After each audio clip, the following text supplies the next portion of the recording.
welcome to Betrayal of Heartholm, our Zweihander RPG campaign here on Encounter Roleplay. Today, I have a wonderful bunch of beautiful people. We have the full cast and crew with us today. But before we start, before we hand over to Past Charlie, I'm just going to go around everybody and we'll just say who we are and who we are playing today. So we'll start with Gabe. Hey, Gabe. Hi, I'm Gabe James Games on Twitch, Twitter, and pretty much anywhere else on the internet. Today I am playing the Elvin Bergele Skrut, a now technically partial father of a beautiful rat child and the second member of the Thrito clan. My son. You sweet, sweet rat son. All right, and directly below Gabe, we have the lovely Tom, Mr. Hotflakes himself. Hi, I'm quite tired today. I've been on a course today doing mental health first aid training. So for the past 2 days, so I'm exhausted. But I'm very excited to be here to play The Walking Dead. That is Scythian. He's going to see a rat doctor. Only good things can come from this, right? This is going to be great. I can't wait to see what happens. I can't wait either because, you know, as GM, I have my plans, I have my machinations, but, you know, as any good GM knows, your plans do not succeed contact with the players. So we'll see what happens. Heta is played by the lovely Angie. I just introduced you by your character name first. I don't know. I'm sorry. Hi, Angie. Oh, it's okay. It's one of those hump days, I guess. So hi, I'm Angie, aka Banjalip. I'm playing Heta, the Elven astrologer, who has no idea what the fuck is going on, but it's happening, and I think she's probably going to be corrupted by at least 2 of the other members. I held up 3 fingers, but I meant to. But yeah, that's how she and I are of one mind today. We're just like, so. It's one of those days. It is certainly a Wednesday, but something to brighten up our Wednesday. The lovely Quinn is back with us this week. Hi, Quinn. Oh, shucks. Hi, I'm Quinn at Quintastic_ on Twitter. I use she, they pronouns. And today I will be playing everyone's favorite non-binary diabolist babe, Violetta, who uses she, her pronouns, and has never done anything wrong a day in her life. Thank you very much. Definitely isn't trying to lure an innocent man to a shady kind of semi-doctor man just so she can get in with some... Now he really needs a doctor, like, really bad. It's a public service, honestly, really. It's honestly, like, it would be wrong for me to not try to lead him there. Yeah. Speaking of leading people on, we have Arthur. I mean, Jay. Oh my god, I did it again. Hi, Jay. Hi, I'm Jay. I'm playing Arthur Mythfold, who accidentally killed a man whilst dressed as a fatberg last episode. So, top that today, gang. This is going to be fine. We're just heading into a city full of rats. I mean, it's fine. Okay, so you say accidentally killed a man, but I certainly definitely remember you going over to an unconscious rat man and slitting his throat with your stiletto. What I remember that happened. No, that's definitely not it, Gov. He tripped, I didn't he? think... Because there's a rock when it fell over. Oh, terrible shame. Oh, horrible. I think Quinn was impressed. I've loved, as a little side note here, I just loved seeing Quinn's reactions to finding out what's been happening while they were gone. She's just been like, I go out for 1 cigarette. It's been several amazing. cigarettes. All right, and as for me, I am Susie. I will be your Dark Mistress, your GM for this game. But before I hand over to Past Charlie, just a reminder that if you want to interact with the show, you certainly can do so, you can hit the retweet button on Twitter to unlock Wild Magic Surges, and you can also donate to affect the game. And you'll see a little table below the video that tells you how you can do that. You can give our players nat 1s, nat 20s, so it's like crit fails or crit successes for Zweihander. You can donate for Banes or Boons, big crits to give a crit success to everybody, or at £100, you could unleash the ultimate power in which you would work with me to do something that will affect the game. But before we do get started with today's game, I'm going to hand over to Past Charlie, and she can tell us all about our sponsors. Before we begin today's show, I would like to take some time to remind you about our sponsors. Fantasy Grounds, our virtual tabletop of choice. All of the beautiful maps and roles you see tonight are done using Fantasy Grounds, which you can try for free at fantasygrounds.com. You can also get all of your miniatures from Wayland Games. Go to waylandgames.co.uk and get yourself a huge range of D&D, Warhammer and 40k minis for up to 20% off regular retail price. And Tabletop Loot, who sell incredible dice.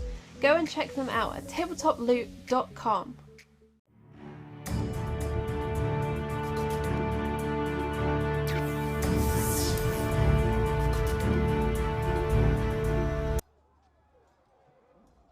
Sorry, I had my mute button thing because I was taking a drink of water. Okay, welcome back. Thank you, Past Charlie, for letting us know about our wonderful sponsors.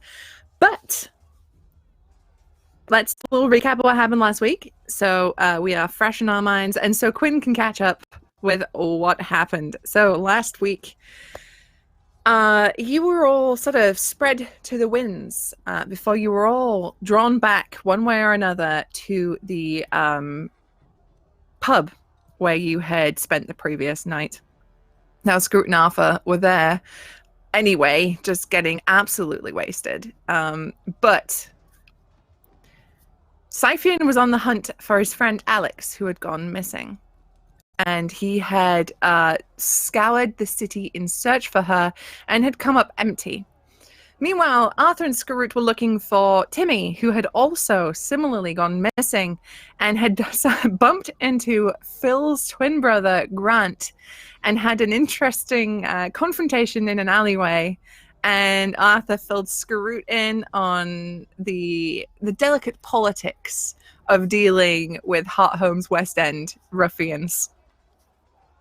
Nevertheless, everybody rejoined once more, and it was discovered that Timmy had fallen down a well. He was rescued by Scythian, who then found out through little Timmy that Alex had been with Timmy before she was abducted, taken away by something horrible and monstrous, something the size of a man but looked like a rat. And so he led them all to a little inlet by the riverbank that led into the sewers. On discovery, you kind of all went down there. You saw a blood trail that led towards a hole in the sewer wall. And as you traversed down this tunnel, you saw the shadows of said rat people against the wall. Now, you decided that the best course of action was to send Arthur in, dressed as a fat bug, to get their attention and to draw them back up the tunnel where you had a sort of ambush planned. And by ambush, I mean literally Scroot was the only one hiding, and Scythian was stood in the middle of the tunnel with his shield raised, ready to 1v1 every single one of them. A fight ensued, and it was a terrible melee in which lots of horrible wounds and injuries were caused, and one of these rats was unusually armed. He was carrying what looked like a makeshift ramshackle flamethrower and had on his belt these globe potion bottles full of this swirling blue smoke, which did get thrown at Arthur. Now, unfortunately, Arthur, I believe it's Scythian and Scroot, were infected with a horrible case of tomb rot, as they did not manage to avoid inhaling this substance, which means that unfortunately, until they visit a healer, they are not able to regain any sort of health. They are not able to rest up and return to their refreshed vigor. Scythian was unfortunately on the receiving end of several hits, was almost slain in the tunnel, but through some quick carpet dusting action from Arthur with his pocket sand, Skarut scaring off one of the rats, which had become his rat son, and some well-timed spells and attacks, the ratmen were defeated. And Scythian pressed on deeper into the cavern, pushing himself at his very limit to get to his friend Alex. Now, you reached a precipice overlooking this city, and it was a terrifying sight for citizens of Heartholm, because as you all know, ratmen don't exist, yet here they were with a massive city underground built in ramshackle wood of houses on top of each other and winding streets. And as you had an argument in which Scythian was knocked unconscious for about 8 seconds and tied up with a rat tail, a small rat man by the name of Ronald, the Zeds are silent, snuck up upon you. And it was discovered this was Skarut's rat son. And he told them that he would be willing to help them if they would help him. And that, as you headed further into the city, is where we ended it last week. Now, Quinn, where was Violetta during this whole thing? You know, that's a good question. I think she legitimately just wanted a cigarette break. So she might have been just outside casually, maybe heard some of it and went, they'll be fine, probably. I'll catch up in a minute. Okay. Your spells. So you're kind of outside having your cigarette. Yeah, fuck this. I haven't. No, not today. You hear the sounds of the battle happening behind you, and it's over pretty quickly. You manage to you take your time. You don't rush through your cigarette, but it soon falls pretty quiet in the tunnel, and they haven't come back out.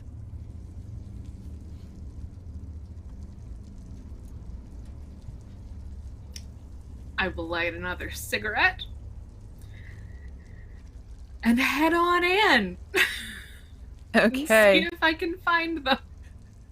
So you, feeling like you'll need it, light another cigarette and head into the tunnel, and you can see there are a number of ratmen bodies lying on the ground, and one of them is on fire for some reason. And you see that one has been mutilated. Its tail has been cut off. There is clearly signs of movement further into the tunnel, and you can see like human-sized footsteps, but some of them seem like they're dragging as if they may be wounded. Are the dead ratmen wearing any clothes that have pockets? They are wearing clothes, but you can clearly see that they've been patted down already. Like they're disheveled as if someone's been through them. Then I will not stop and go through them. Yeah, I'll, Great. Superb. Excellent. We love to see it. And go further in. Okay, you head further and further. You see, actually, roll me a awareness test. Goodie! This is going to be challenging, so minus 10%. So Okay. take your target number and minus 10. Great. That's a fail. Okay, so as you're walking down the tunnel, you get the odd sensation that you're being watched. But as you look around and you listen and you sort of just try and get a feeling of where it's coming from, you can't.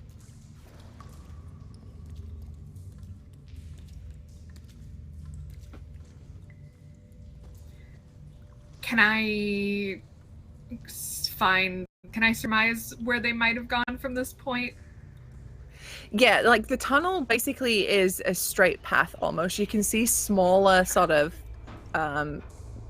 routes that spring off, but it doesn't look like anyone's been down them in some time. You know, like there's no disturbance in the ground. Okay. No, I don't think we need to cast that. If I let her calm down. Yeah, I think I'll just try to be a little sneaky. Okay, that will be a stealth test then. Goody. Which one are you? Character sheet. Why are you like this? I can read. Great. That's not great either. Okay. We're doing great. Violet is great. Having a great day. That's a success. Okay, so you sort of you take your steps very quietly and softly, and you try and stick to the sides of the walls, which you can see have clearly been sort of clawed out, either by hand or by some sort of machinery or tool. It's definitely not smooth like it's been, like carefully tended to. This is much more like an animal den, like a warren, than it is a proper tunnel. But as you're walking and you're going further and further into the darkness, you hear a voice behind you. Psst, hey, fleshy, hey.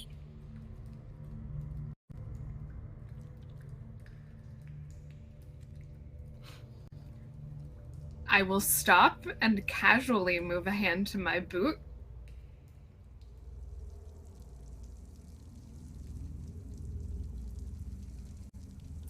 Oh my god, Violetta, are you doing the bend and snap to get your fucking knife boot? No. Boot knife? No. I would never.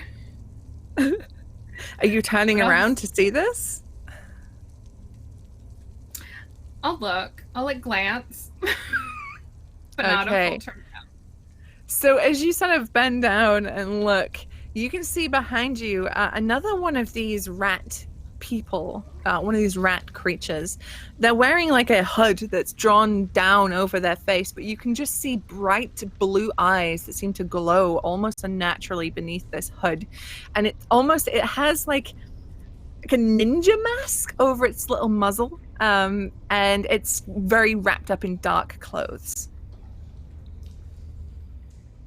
Hey, psst, come here. Come here. And what do you want? I've got a proposition for you. I'll come over here then. Dude. And it sighs heavily and comes over to you.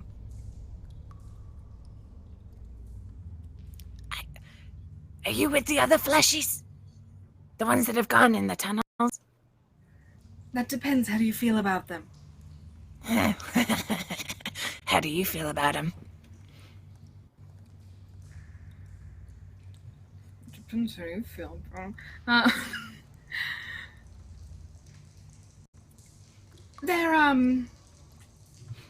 We've met. So, this is gonna sound awkward, but I kinda know you. I've seen you. Oh, really? Yeah. When you go to your fancy parties that you think nobody knows about.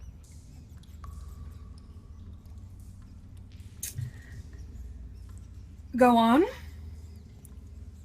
So, those fleshies down there are talking to Ronald. And he's the only one left of the Three-Tone clan. Now, my little saucers, my little miceys, have told me that old Ronald down there is trying to start some shit. And Oh, I what don't kind want of that shit? shit to go down. Mm-hmm. Well, little Ronald thinks that he can take some fleshies and can kill our broodmother. Ah. So what are you proposing? I'm proposing that I can give you information that you want, and you can help me stop Ronald and his pet fleshies.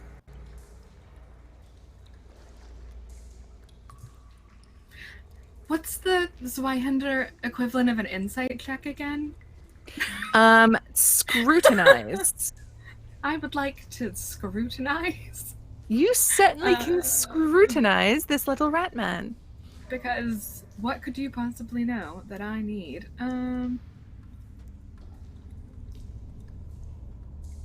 There it is. Why? Okay. Let's see. Da-da-da.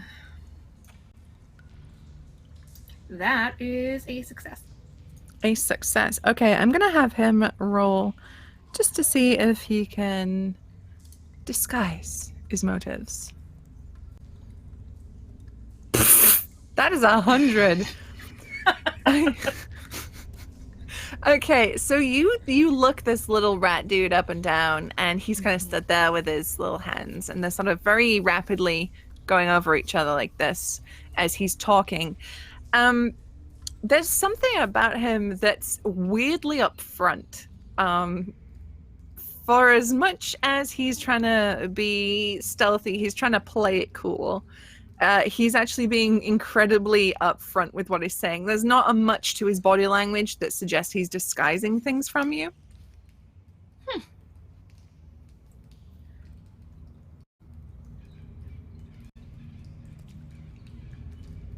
All right. What kind of information then?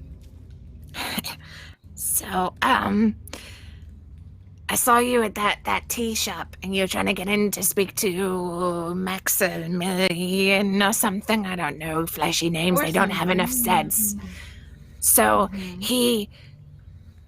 I know who he's working for. Oh. And how did you come by that information? Well, it's because who I'm working for.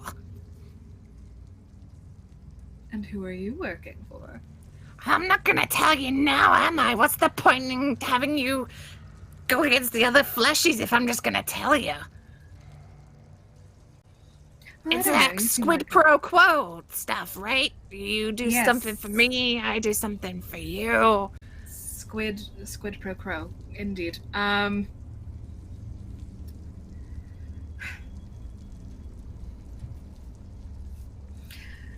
So you just want me to stop them? Well, stop them, kill them, maim them horribly, destroy their souls in an arcane ritual, whatever you do, just do it.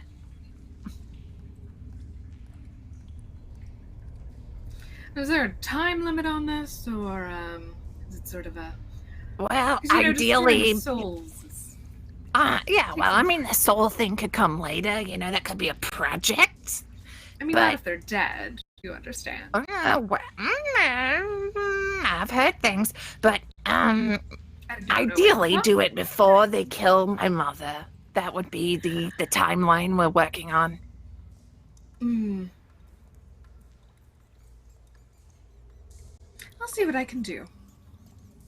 All right.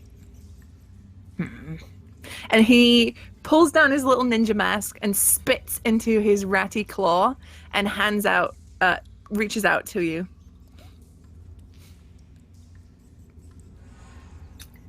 I'll look at it. Is there any way I could get the sense if he also has Vow of Fealty and is about to try and cast it on me? No. As far as you're aware, he's just spit into his hand and offered it out to you. Mm.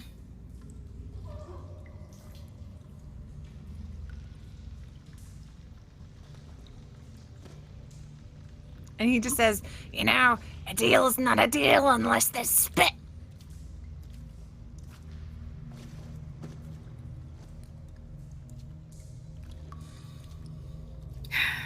And I will take his little fucking paw.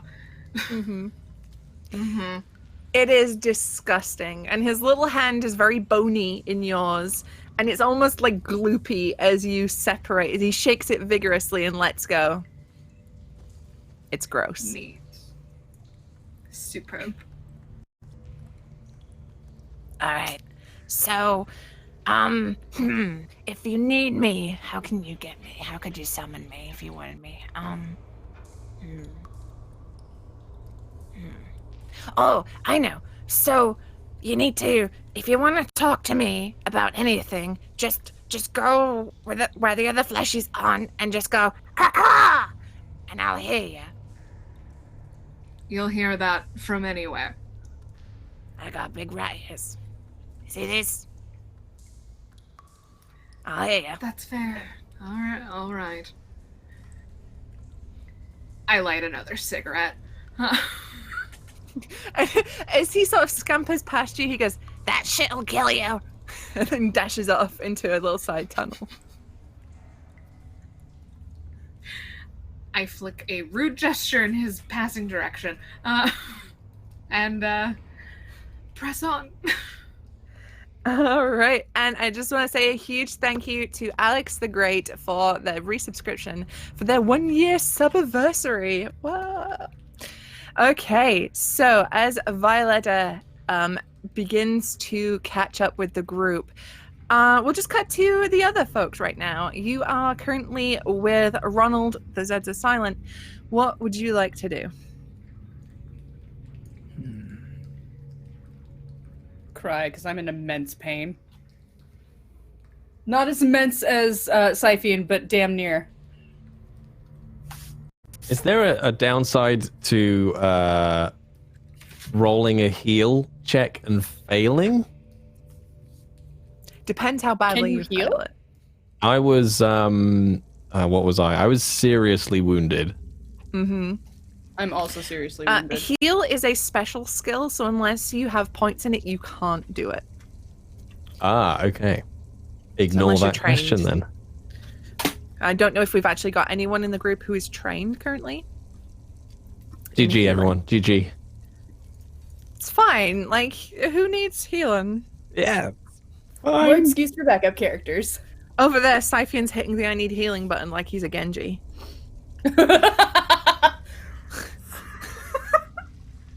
Oh yeah, Overwatch memes. I'm current. Okay, so... Healer rage. So, Ronald is leading you through streets, and these are cramped, horrible. Imagine London in 1640 something.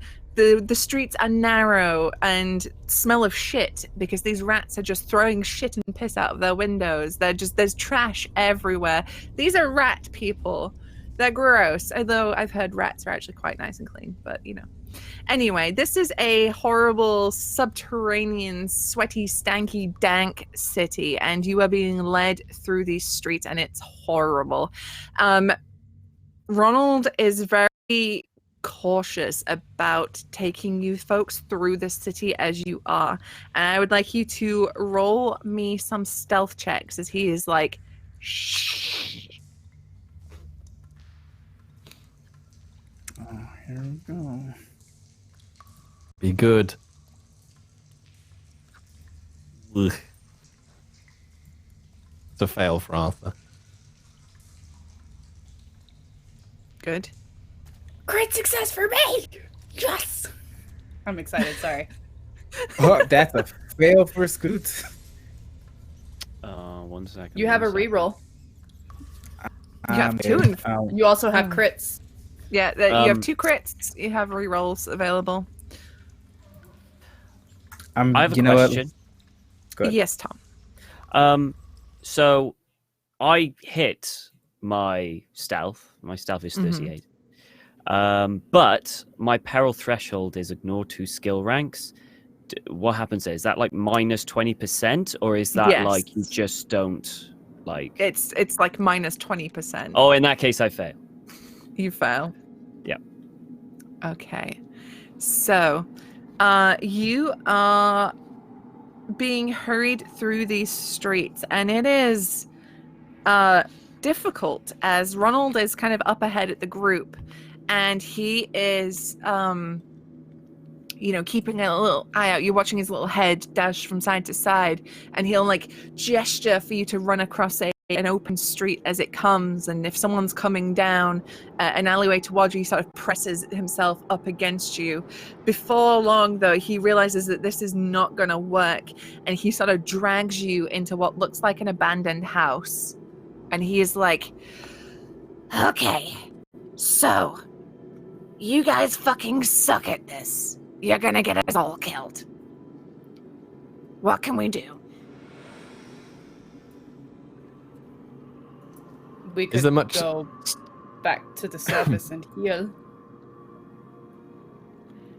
You can do that.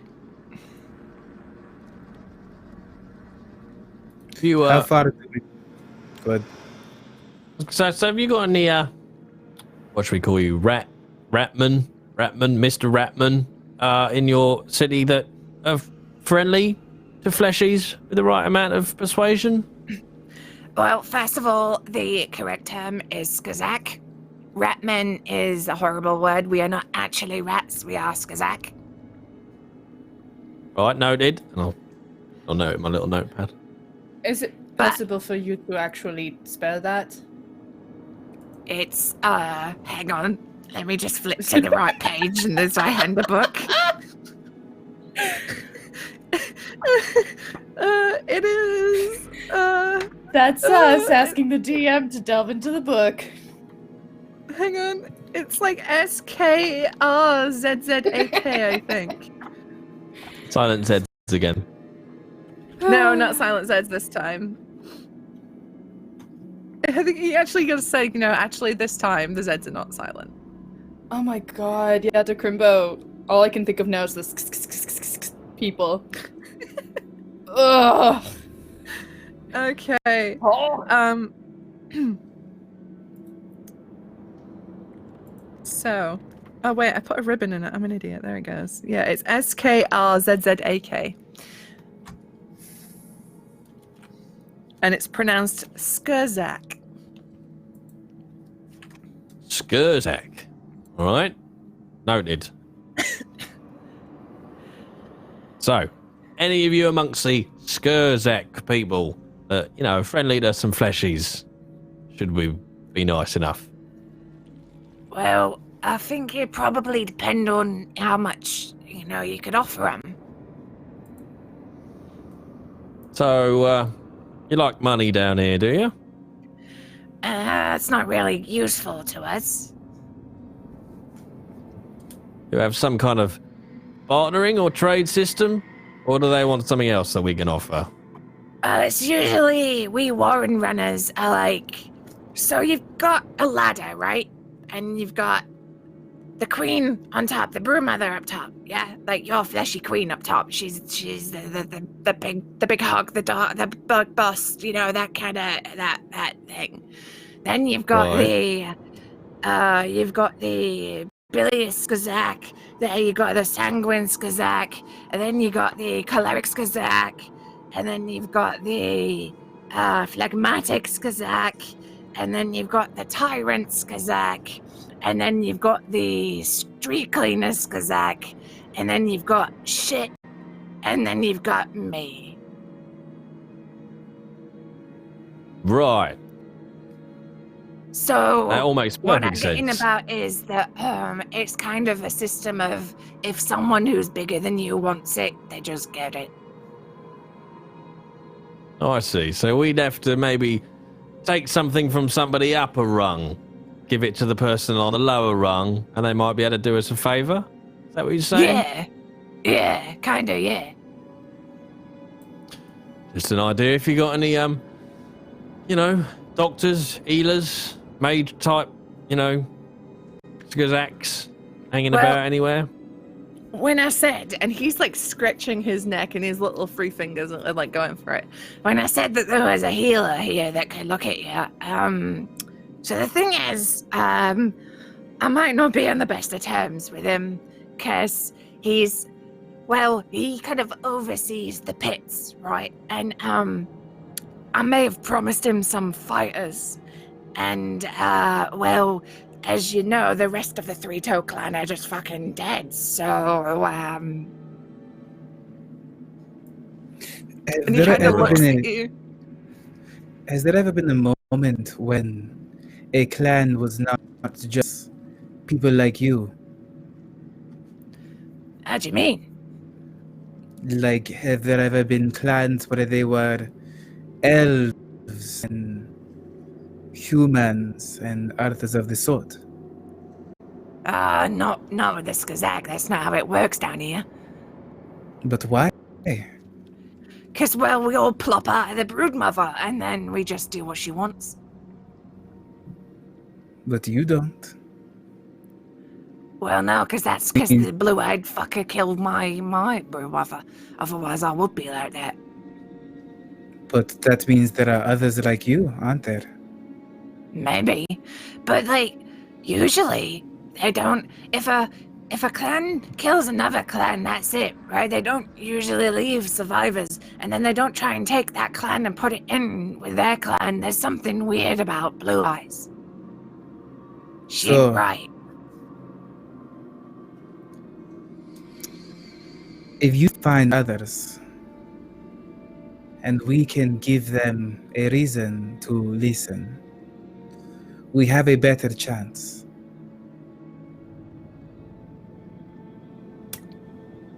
Yeah, maybe you're right, yeah. But I don't know how to do it, though. It's just been me for so long, and I just don't know what to do.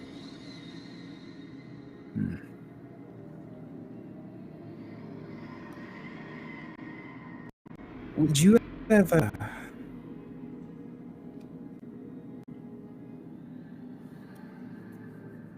What does Blue Eyes care about more than anything else? Witchstone. Witchstone. That's what all broodmothers want. That's how they make them. That's how my brothers are all like phlegmatic stuff and stuff like that, because they're all mutated and fucked up from the witchstone, which a broodmother eats. Or drinks, or does other things with it. I don't know. I've never been there when it happens. So she consumes it. If she lost it, then she loses the claw.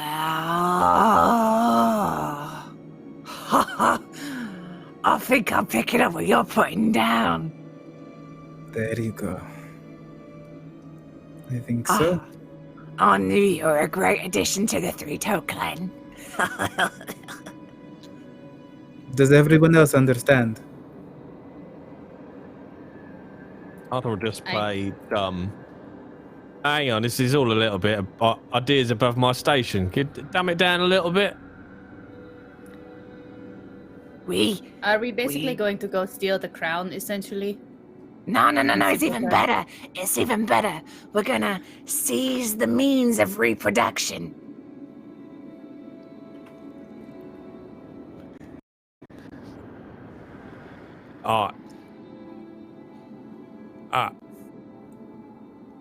What?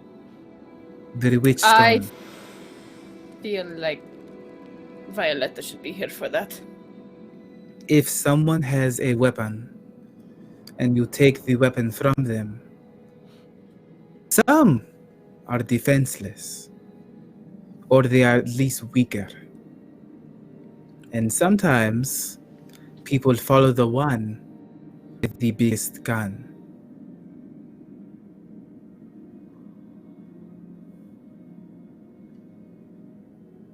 I really want to make a joke about how you don't have a gun, but... Fucking Phil.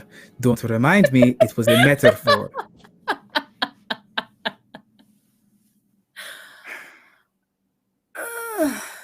Do we have to do it now?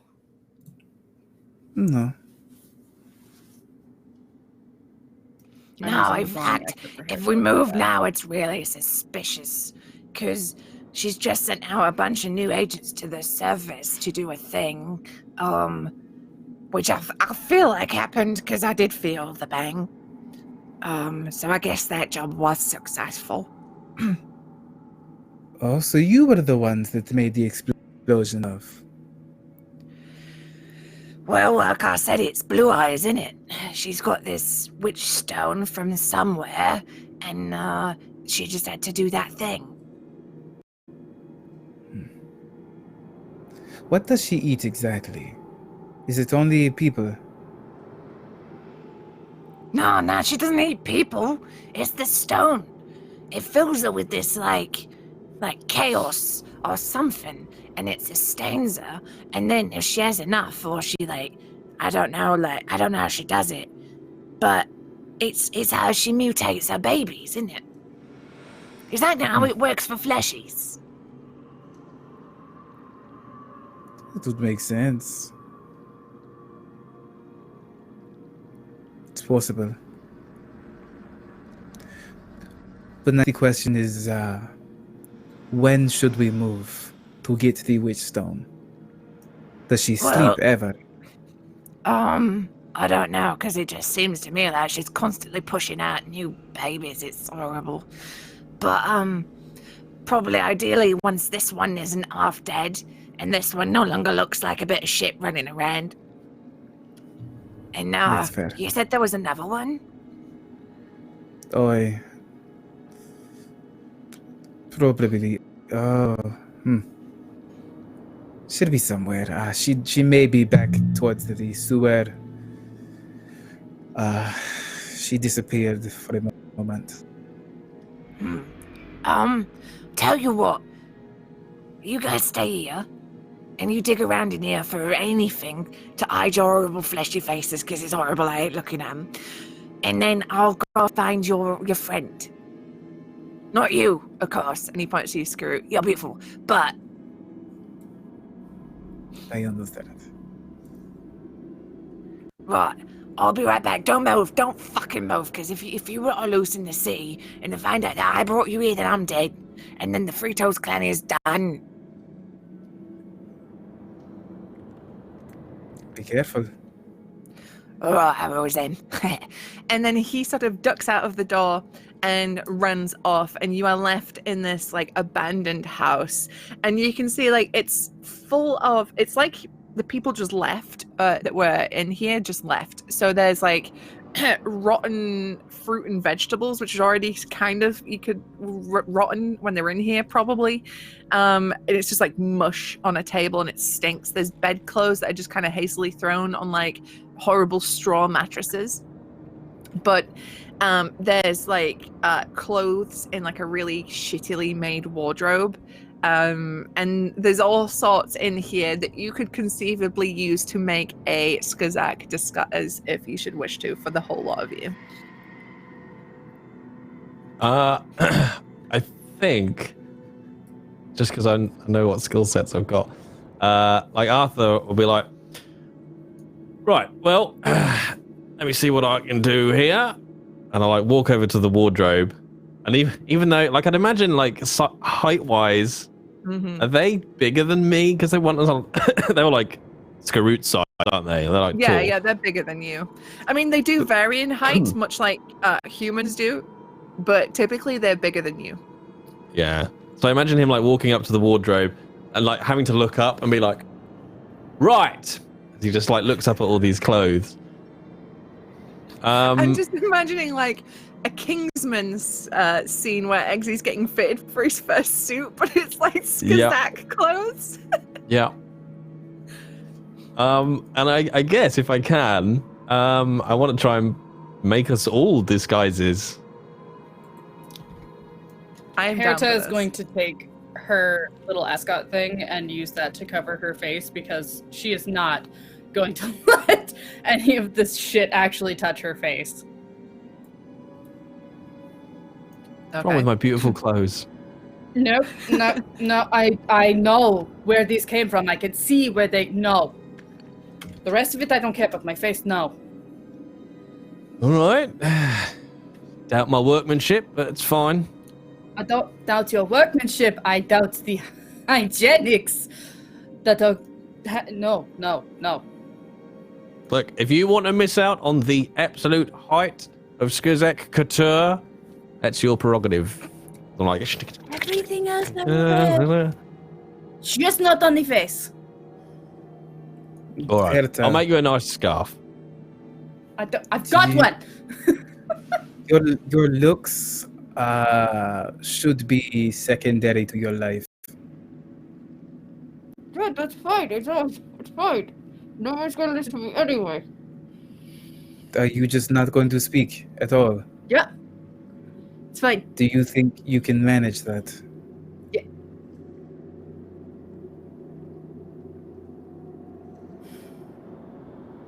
You know what? You didn't respond. Maybe you Pretty can. good. That's pretty good. That was impressive. That was a test. You passed. So yeah, I'll attempt to make us all suits. Or All whatever right. they wear.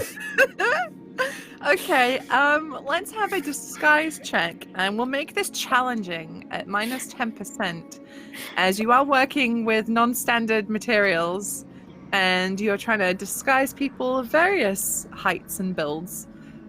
Okay. I don't know. So I've got a skill rank in that, and then I don't know whether I can apply my doppelganger talent to all of these disguises or just mine. I would probably say just yours. Okay. Do you want me to so roll what like we'll once do- for mine? Sorry, go on. One's for you, and then one's for everybody else. Okay, cool. So 42, 52, so 62 for my disguise is the target. Mm-hmm. Oh, wow.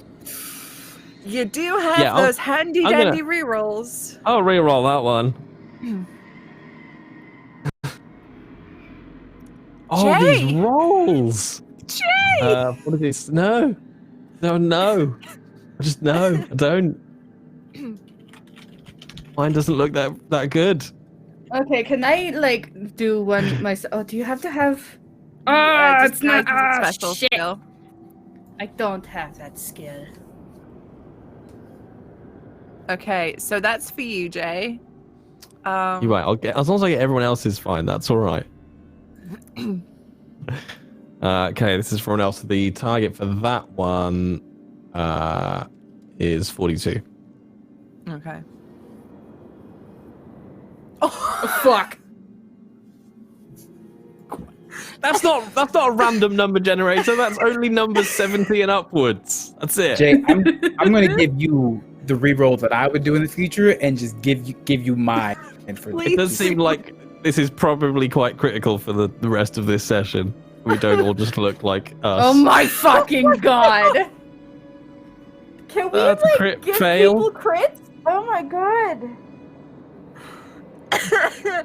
Okay, so Violetta, you've been ambling further down this passage, following the trail left by your friends, considering the words left to you by the ninja rat that you didn't get a name from. When another Skazak, another Ratholm catches up to you and goes, Hey, are you with the fleshies? The small redhead one, the tall redhead one, the blonde one, and the fucked one?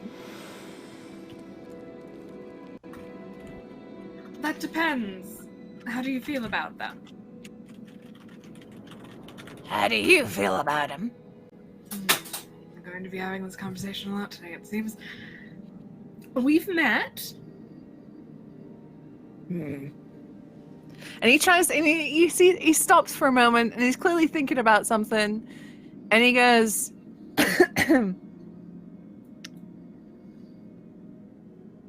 All right.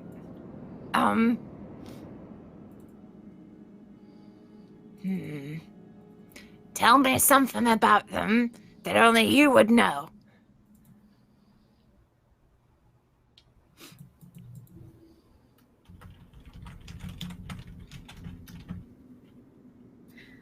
And why should I do that? Exactly? Well, because honestly, I'm trying to help you, but I don't know if I can trust you. Well, I don't know if I can trust you. You understand, it's nothing personal. I mean, I get that, but lives are at stake.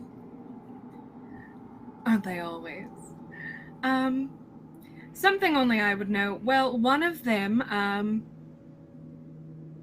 probably the fucked one, I'm guessing is from the description, has the loyalty of a golden retriever to basically anything. It's pretty specific, right? I don't know what golden retriever is, but if you're talking about the one that was all like limping after someone that's been captured, then yeah, that sounds about right. That sounds about right. Yeah. Yeah. All right, come with me. I know where they are. All right. And so he once again leads you into this city, and you can see it now as you stand on this little cliffside. You see this grand vista of this city, and you see the sign, the city of Heartholm, and the H has been changed into an R. There's an E missing. They've modified it till it says Ratholm. And he sort of leads you down and through and into this abandoned house. As you open the door, you see Arthur midway through making disguises for the rest of them. And it's like he's stuck a cardboard tube on Skarut's nose and drawn a little rat nose on the end of it with some whiskers. There's like a bit of rope tied to his belt to look like a tail.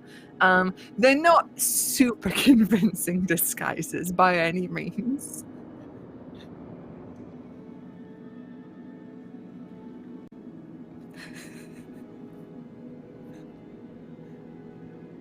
Oh, did we lose Quinn? Oh no, she's here. Nope. You're just thinking. hold so Processing. still. I imagine, like, if this was like in a cartoon, like you'd just like, door open, we'd all be looking away from camera, and then we'd all just turn at once around and look at the door, and like it would just freeze frame and go silent for a second. Yep. Oh my god, it's the record scratch. Oh, Violetta, come on in. I'll fit you up. It's fine. Hang on. Oh, no, wait. What's What? happening? What are you doing? What are you up to? What have you done? Well, we had a fight. You see the bodies, little rat. Saw Yep. the bodies. That was one of them. One of them was me. I did that. Oh, really? Not Skarut. No, not Big Armor Boy neither. That was me. That was. All right, we walked past them. We met Ronald. All the Z's are silent. Don't bear that in mind. He's fucked off. We're off to meet Brood Mother, Mrs. Mother, I think her full title is. To I don't know, Skarut's got some idea about stealing rights of reproduction from the people and giving it back to the masses. Something along those lines. I'm just getting us all fit up for disguises. All right. What do you here think? for a second. Gabe. But I just want to take this moment of dumbfounded silence to shout out Radiator RPG for that 100-bit donation. Thank you very much, with the message, all hunters must hunt. Thank you for that crit, Lydia. Fuck you, Susie, from Lydia. I love you too. And we did hit a Wild Magic Surge. So I'm just going to quickly roll a d6 to see who's affected, and then we will roll that. So 1 is me, 6 is Gabe. Let's see what we get. That's a 3. So Quinn, if you could roll me 1d10,000, and we'll see what we get.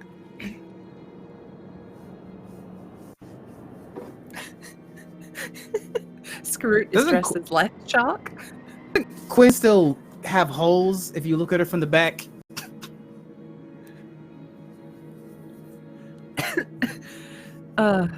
So it's / die 1d10,000. I'll put it in VMix chat for you. There you go, if you could copy paste that. Oh, you got it. 9351. 9351. Superb. Oh. Don't say that. Oh. The next person to say Violetta's name is attacked by rodents.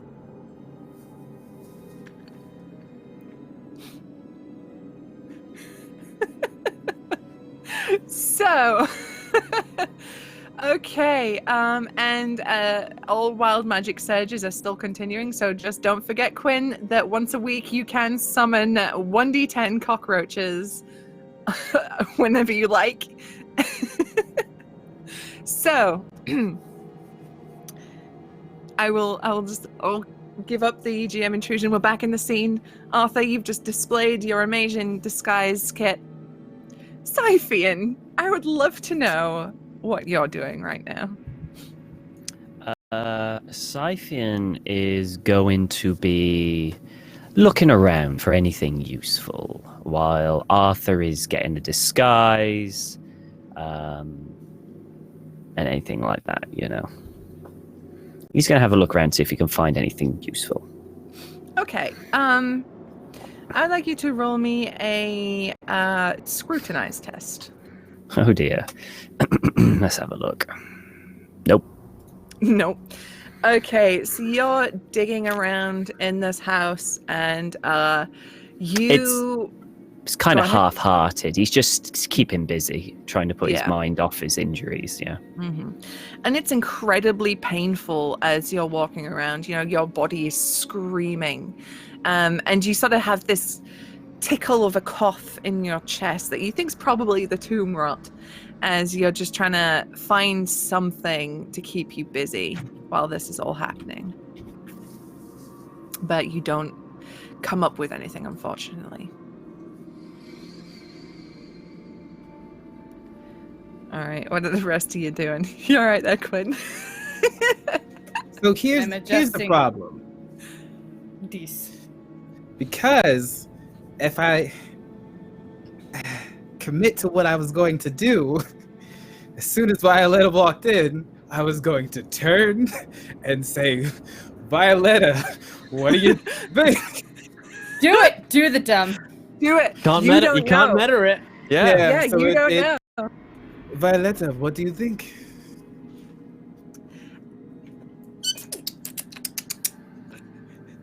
And as you say that, Scrutin, you gesture, you display yourself to Violetta from the floorboards, from the rafters above, from thin air itself. Rodents, small rats and mice just unleash themselves upon you. You become like a veritable human carpet of furry bodies as they're just reeling and writhing all over you. They're nipping and they're scratching. Yeah. Ah. I'm gonna just start stomping and stabbing. Oh, but those are your I- new family members. What are you doing? Not my family. Mike can speak. Arthur will probably run over as well. Like, not the clothes! Not the clothes! Get off the fucking clothes! So after the rodent equivalent of a stop, drop, and roll, and Arthur going in with like the anti-mouse fire blanket to get rid of these rodents, you see it's actually helped as it's bitten away bits of the cloth that he was draped in, and it really just hammers home that shabby chic that the Skazak are famous for. Oh, Arthur, I have an idea. Are you easily grossed out? No, Okay. not even a little bit. Oh. And then I start like cutting the rats in half and like slapping them on bits of my face. And then like letting it like sit there and stick there. Now use these to help me disguise myself. Then there's fur on my face. Right, it's very method. I like it. Right, hang on. It is a method, yes. I don't. No, it's Sure. it's a drama thing. Don't worry about it. Theater and all that. And I like pull my stiletto out and just start like. So we're skinning rats. Or just chopping like bits off and just, you know, just pressing them on screws. Or like. Lean Okay. Oh my down God, a is bit. it like Lean when down a you bit. lick Hang a on. card and slap it on the skin? Like. Wow. Ugh. I would like to just lounge by the door and light another fucking cigarette. Uh-huh. Close the door. And at this point, Ronald comes in behind you, shuts the door, looks at what's happening, and just goes, What the fuck? What the fuck? I don't It's even method? know. I mean, I gotta applaud your commitment to the bit, really. It's honourable. What do you think? All right, we fit right in, all of us.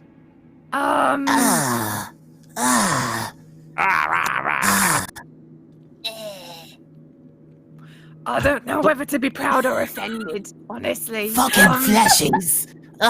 Fucking flashies. No one likes the flashies. Oh, look at them! Is They're that so, right? so Is tall. that right?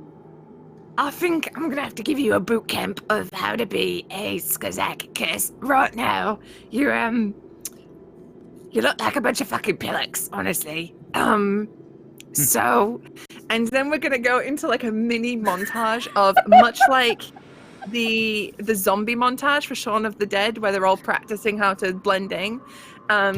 Ronald is showing you just the right level of hunch to have, what to do with your hands, how to pull the hoods up over your faces so you're not as visible. And he's like, There's only so much I can do without the tails that you don't have, There we go. and stuff like that. But Well, actually, are those bodies from the dead ones still in the... oh yeah, We could I get think their so. tails. I mean, I guess you could, yeah. Might start to smell a bit after a while. Well, I mean, to be honest, down here it's not exactly a veritable bouquet. I think we'll be all right. Hey, this is my home. This is my city. Oh, I just meant And as we- you know, as the smell goes, it'll all fit together. It'll be fine. It won't stand out. That's what I meant. We respect your culture, even as we observe it. Yeah, that. Alright, well, I'll see how many tails I can round up for you. Yes, Violetta? Interrupting hair tag. So, what the fuck is going on? Oh, we're going Well- to kill the brood mother. Take her place. Get Ronald back in a position of power. Whoa, my brother in the Fruto clan here. Nobody said about taking over as Rude Mother. I mean, me, you, Arthur, and that Siphon here, we don't have the right equipment for it. No. We don't have to pop out baby. I mean, Well, I that's mean, what a Brood Mother does, right? I mean, I'm all for killing that Blue Eyes, but I ain't selling myself for 300 million children, is all I'm saying. But we could instate a council or a royal system or something. Oh, right, okay, like, Sorry, like a Ronald. government.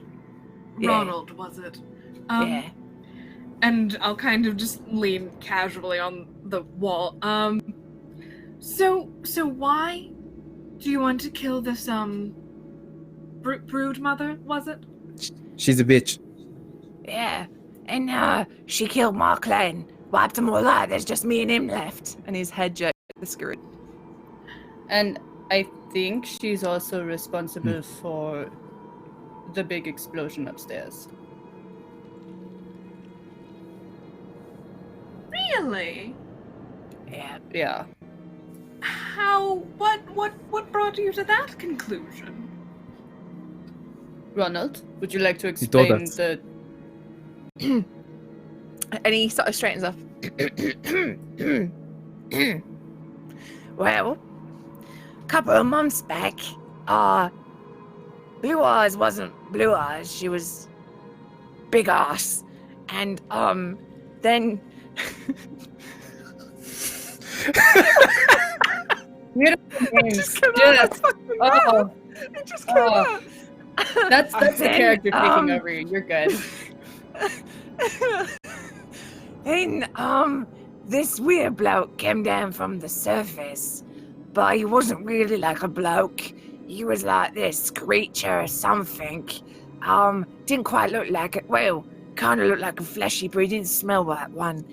And then he like enjoy, like, no, he brought this stuff and was like, enjoy it.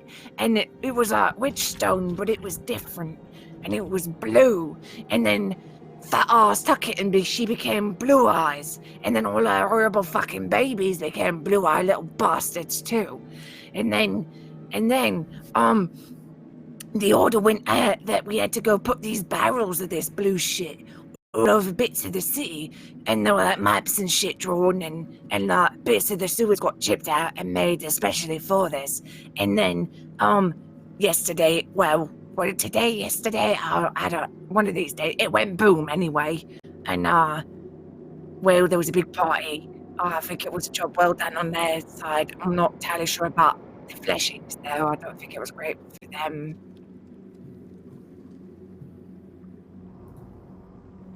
I look to Siphian to make sure he's not like completely rage quitting in the corner or something. He's looking away from the party, but he's very still and tense. Do you need a hug? sorry. Also, I apologize for that scar. He'll just say, what I need is healing. Well, this is all I have. She's gonna walk over and just like gently, because he's so frail, just like give him a tiny little hug. He tenses up. He's not sure how to. Thanks. And then just like pat on the back and walk away. Oh.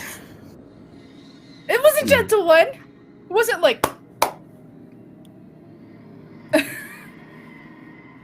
He'll still go, oh, even if it didn't hurt. Big baby. While I do love a bit of political intrigue, I am wondering if jumping straight to what sounds like regicide is quite the answer here.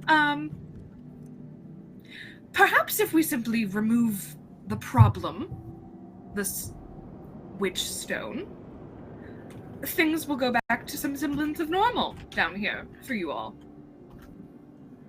Well, in the kind of structure that we have, societally speaking, it's never going to go back because it was always fucked from the start. Our clans were always killing each other and shit.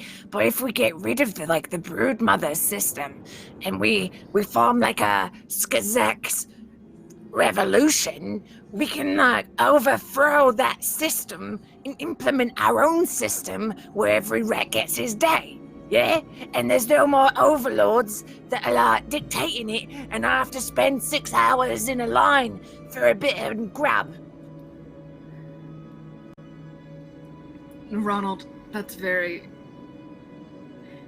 Yes, but regicide typically comes after you have the revolution ready to go, I believe, I've heard. And Guys, if you create a I just have to power say, vacuum, it might not be great. This is becoming Les Miserables. It's fine. At the end of the day, you're another they know. Just wait. Ron just Val wait. Ronald. Ron, my Wait son. until we find Rat Rosh.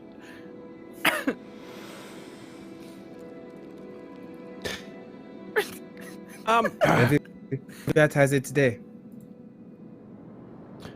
As grand as these plans all are, right? You know, overthrowing Queen's society, fair and equal for everyone, food, lovely jubbly. Yeah.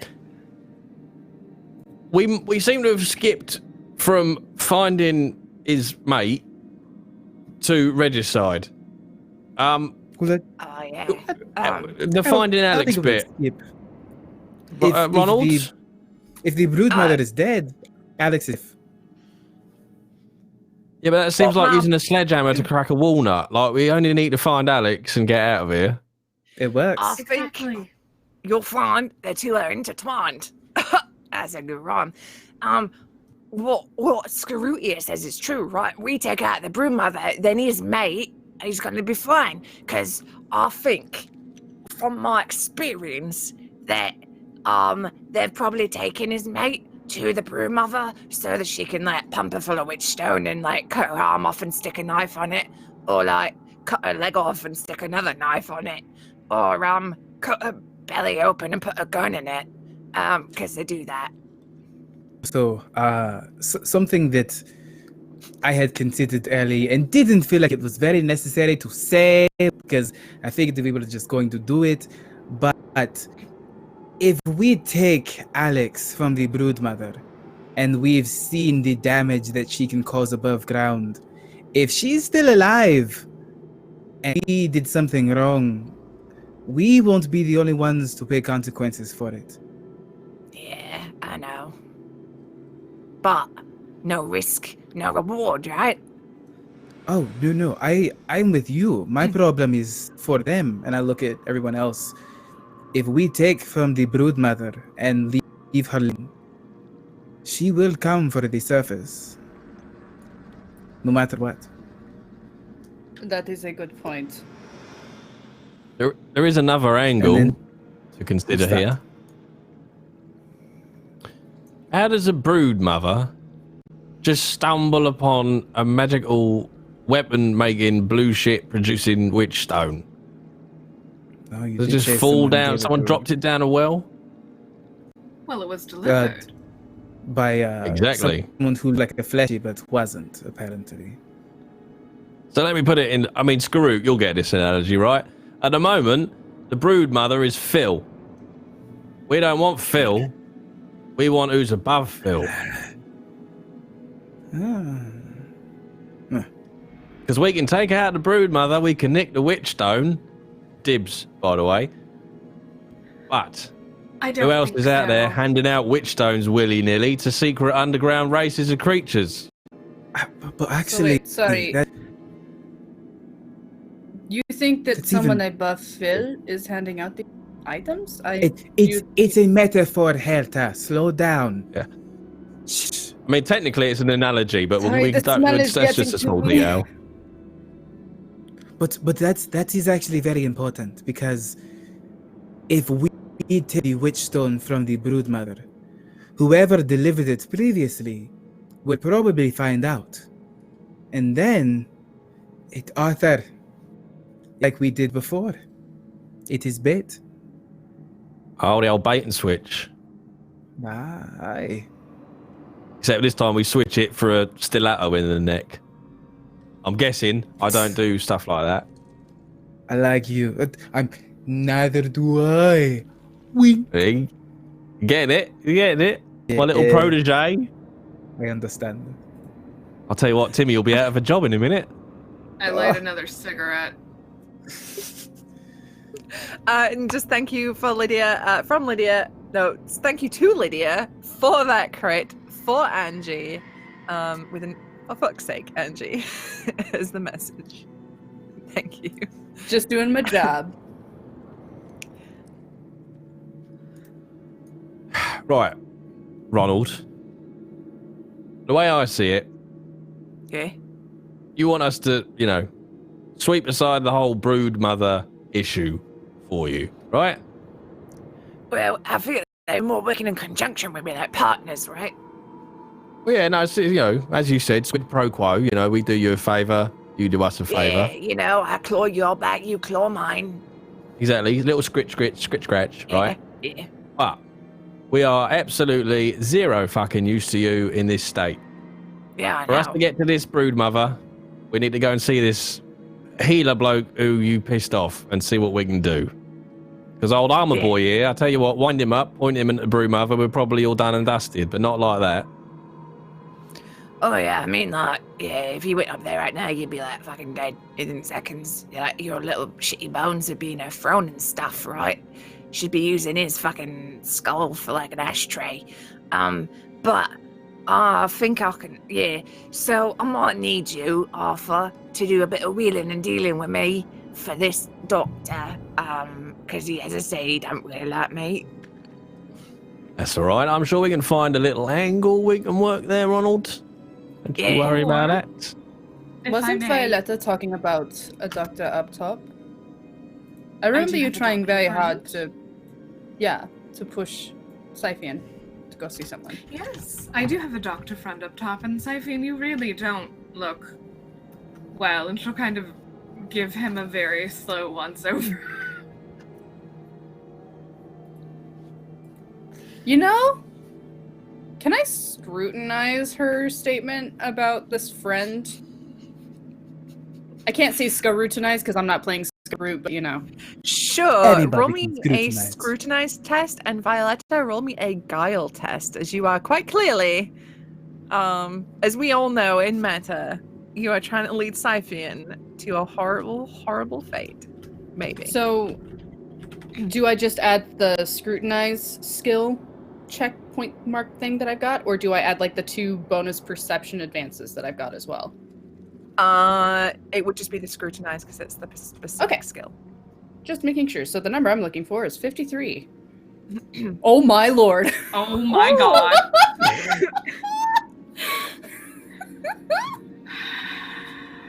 So the number I'm looking for is 44. Ooh, I would like 76. to use a reroll token. Go for it. Oh. So, Heifer, part of your job as a card reader is being able to read the people more than the cards themselves, because people often tell you everything you need to know, when you sit them down at a table. Violetta is exceptionally hard to read. Which makes me even more suspicious. I want to try something. I have no idea if this is going to work or not. Oh boy.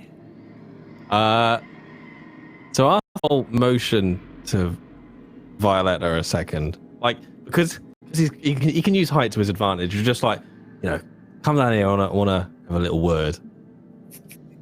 And I'm gonna make a statement, and essentially I'm trying to deceive Violetta with what I'm about to say.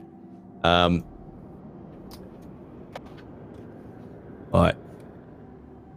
I was there, that friend, doctor that we met. I had a little chat with him and I went back in the pub. I'm on your side. Trying to get him up top. A little bit of a quid pro quo up top, maybe. I would like to scrutinize. Absolutely. NJ, roll me that guile test. Statement. Okay. I need to check just before I roll what social class Violetta is. I am a burger. I just gotta check what I am now. Okay. I don't get my bonus for my skill, but where's Guile gone? There it is. All right, 52 is mine. Where did it go? I will learn where these skills live. All right, this isn't great. 42. I'm so proud of you. I'm also going to be a Rolled pain. under 70. I'm going to flip that as well to make it a 12. Okay, and if you flip it, it's a crit success, right? Yep. Okay. So if you roll for me, Quinn, and we'll see how well you do. Oh!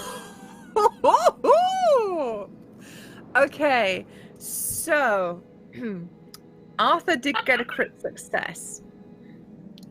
You did also succeed, Violetta. So how I'm gonna resolve this is that for the most part, you believe what Arthur is saying. Like, it seems truthful, but there's something there, whether it's like a lie of omission or something. There's like a little bit extra he's not telling you that you're not quite picking up on.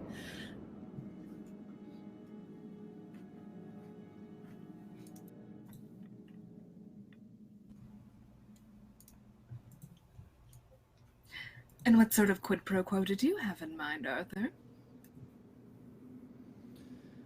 Well, the way I see it, Doctor wants him, doesn't he? For whatever reason he wants him. I'm sure there'll be a reward that we could split 50-50 if you're willing to dob him in.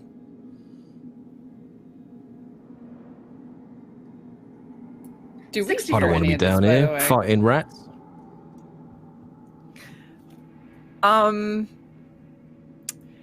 They did sort of move aside to be subtle about this. So I'm saying if you want to, you could roll awareness, but it will be hard at -20. I'm super fucking sus about this, though. Yeah, what's up?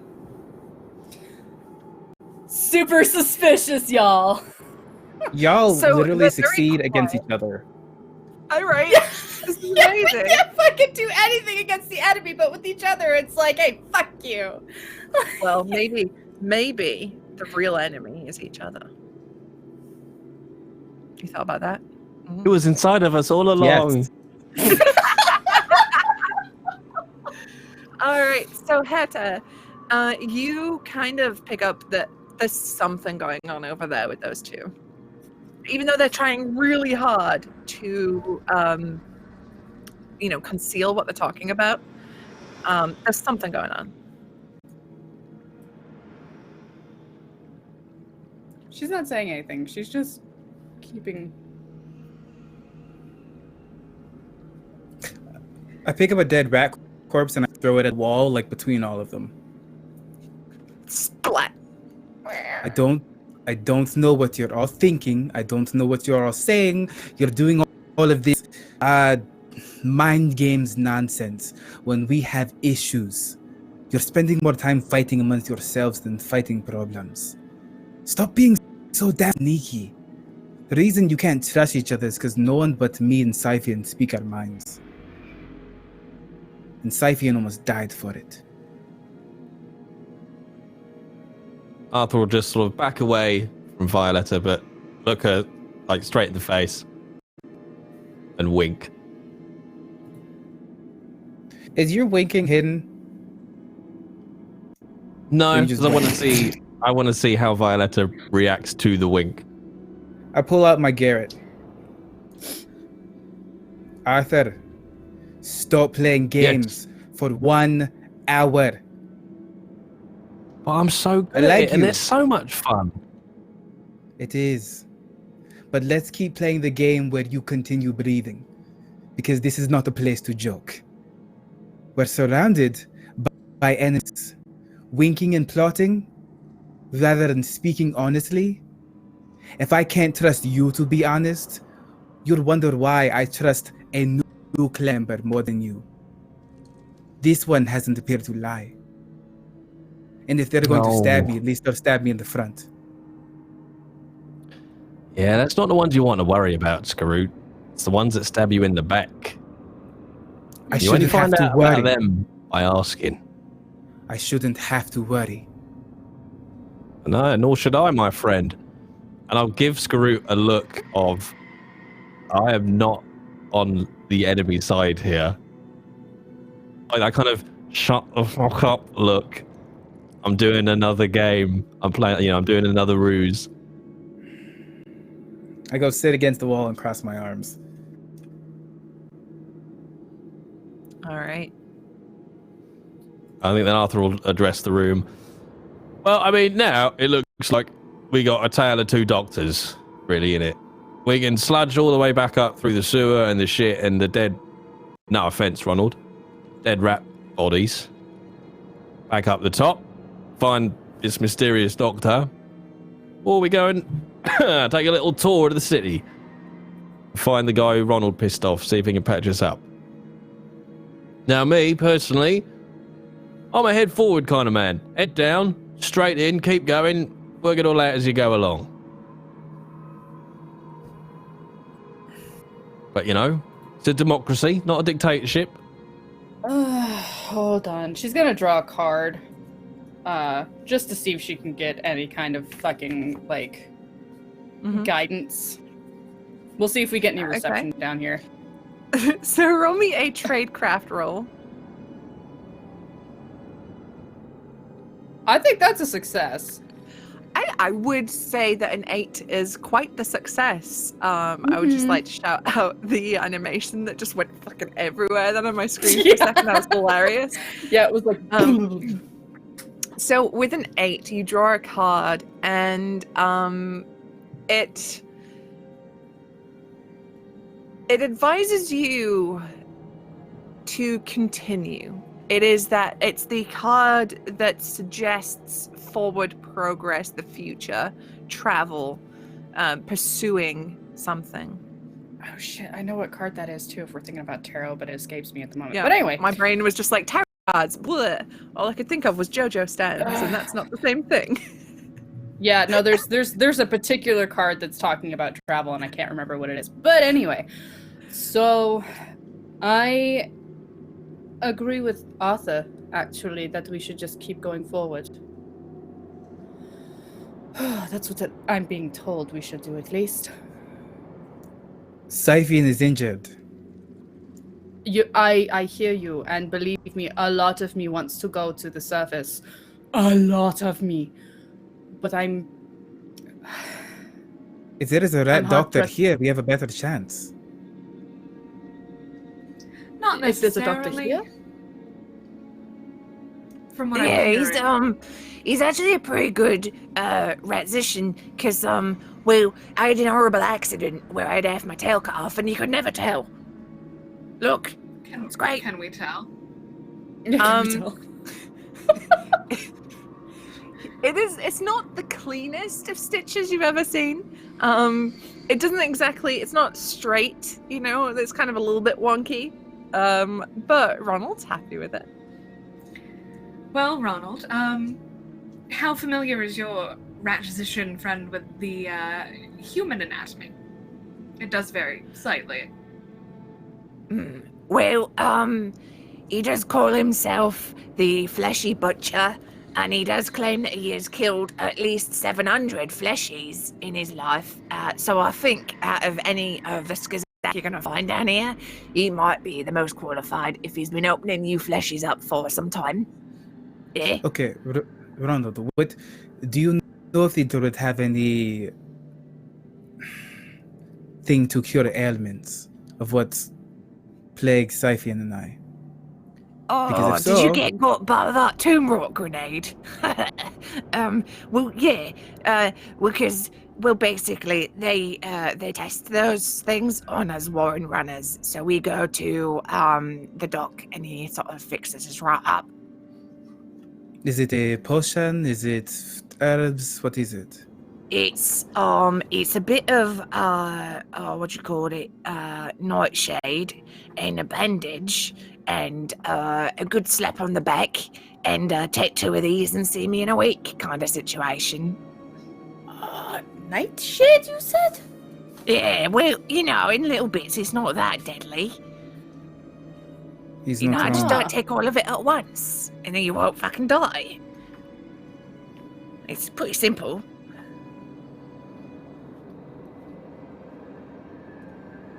Well, I know nothing about alchemy, so I'll trust you with that.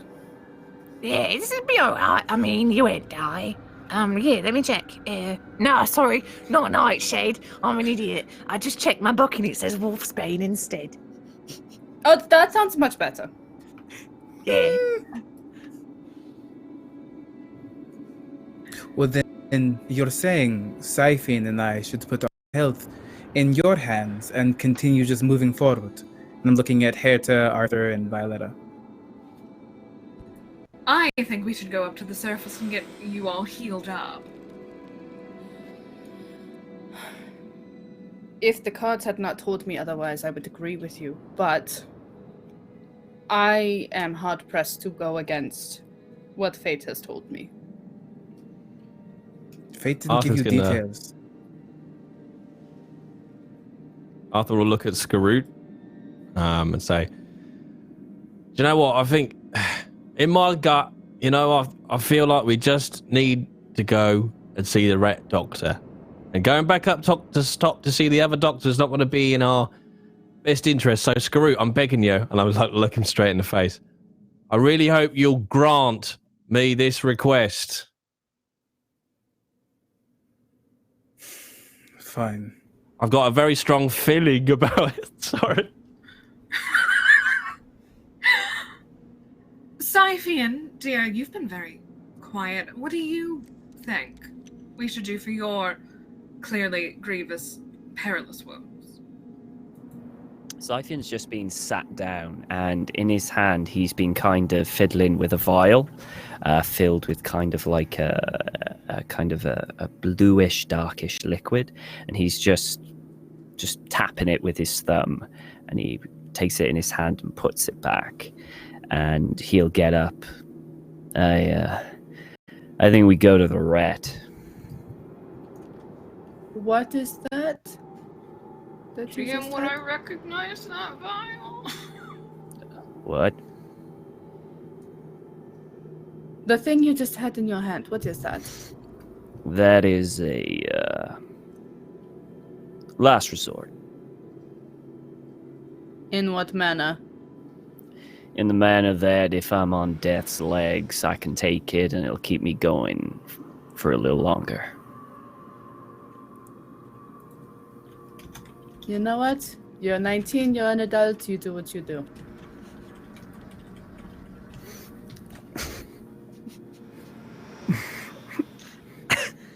Alright, so are you coming with me to go see the doc? Or what? Yeah, we'll go with you to see the doc. Alright, well, he's not exactly the nicest of Skazak, so, his bedside manner leaves a bit to be desired.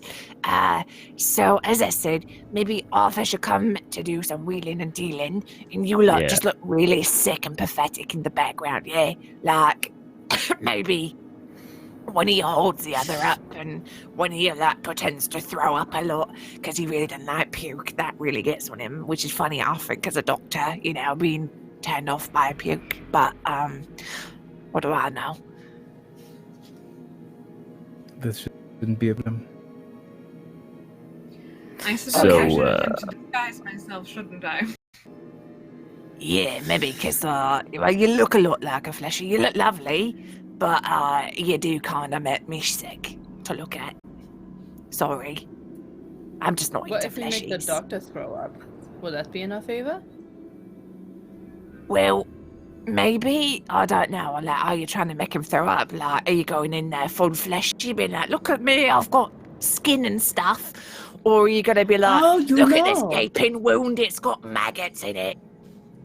You know, we could do both. We could walk in disguised and then be like, look, I've caught the fleshies! Like it's a disease. Ideally, I would prefer to know that the doctor isn't immediately gonna rat us out and call so many of his friends. So, could you not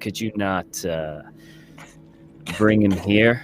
Do you take Arthur? You discuss, negotiate. He come here to kind of sort us out. That way, all of us don't have to go through the city. That's probably the smarter idea. Hey, are you particularly tied to any clans or families right now? What, me personally? Yeah, you're not with any sort of organization or anything already, are you? What, down here? No. No, I mean like, well, your answer's a bit vague, so I'm gonna take that as a no. But we could use a fellow of your brains in the Three-Toe clan, so just think about it. I will think about it. All right. Well, stay here. Stay out of trouble. Arthur, you're with me. Oh well. Scroot, Yes. you're quite quiet on your feet, right? Yes. Would you like to go with Arthur just to make sure he comes back? I'll trust Arthur's judgment on that. Would you like me to go, or do you want me to stay? I mean, it doesn't hurt to have a hand in the shadows. Bit like that alleyway again. I'll watch. Yeah, I mean, because I was really impressed with that thing where you were just like there in the darkness and then you popped out. You were like, you'll fucking run. And I was like, I'm going to fucking run. And I did. I That's think smart. we could maybe use that. Yeah. All right. Well, good luck, you two. Sorry, you three. Thank you. Right, let's go. And so, Jesus, Ronald, the Zed is silent, leads you out of the house, and he sort of starts to spurt you down the streets. Now, Skarut, I would like a stealth check, please, as you are trying to do this stealthily. All right. So then I need a 64. All right.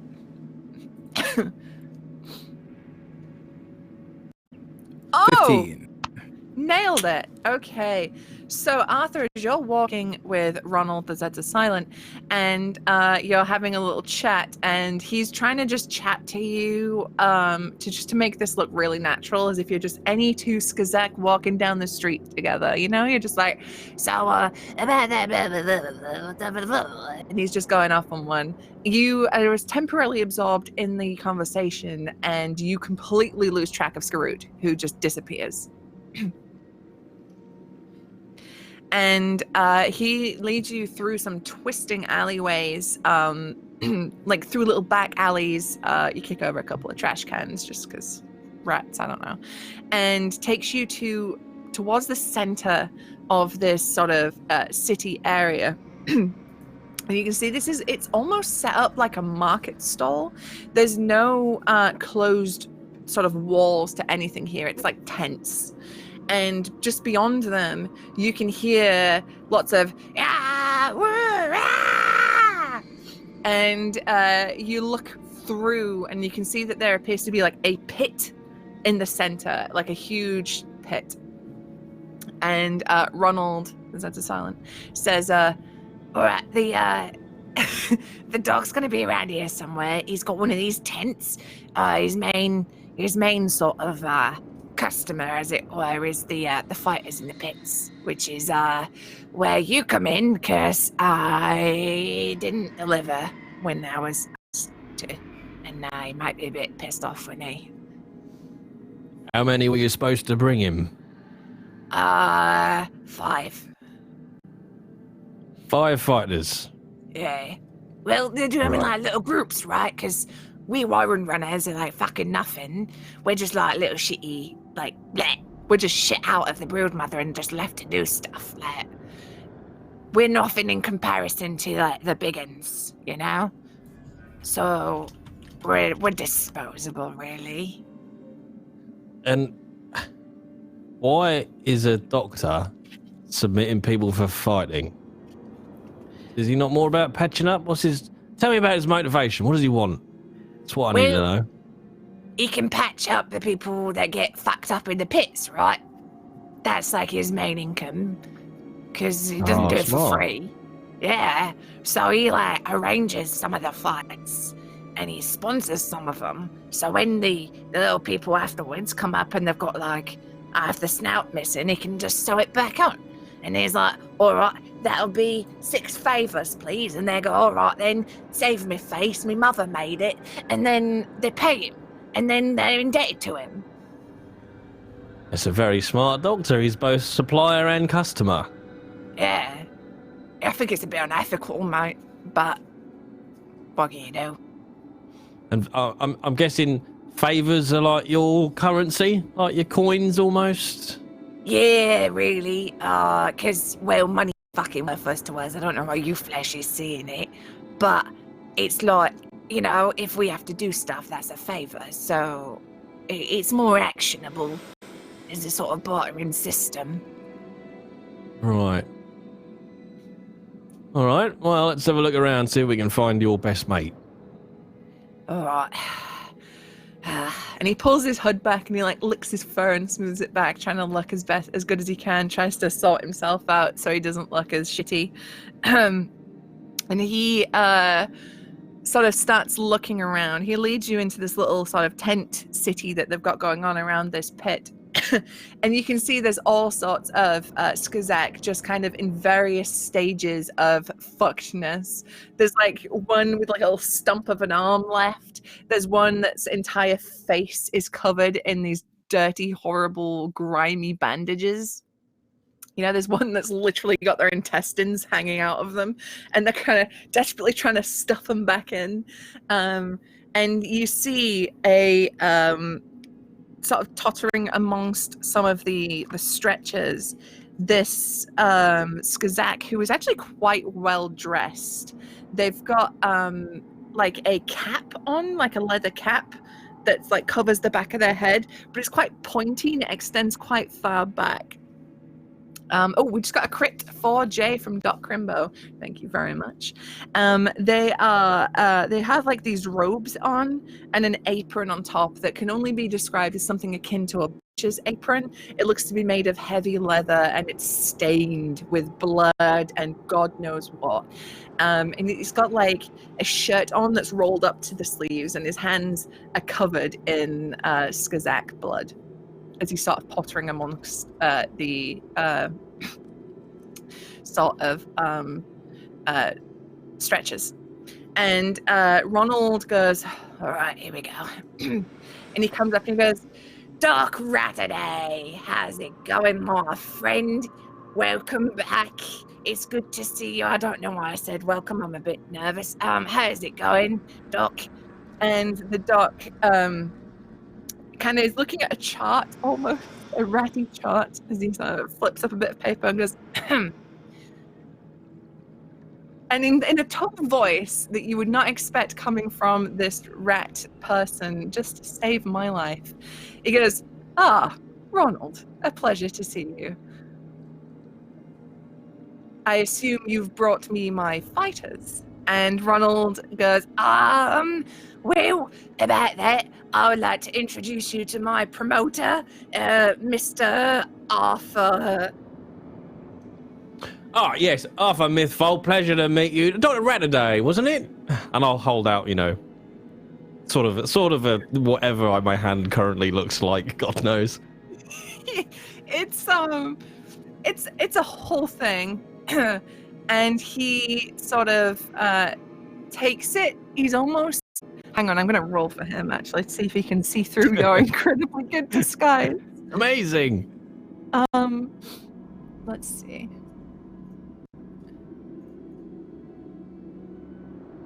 $36. Okay.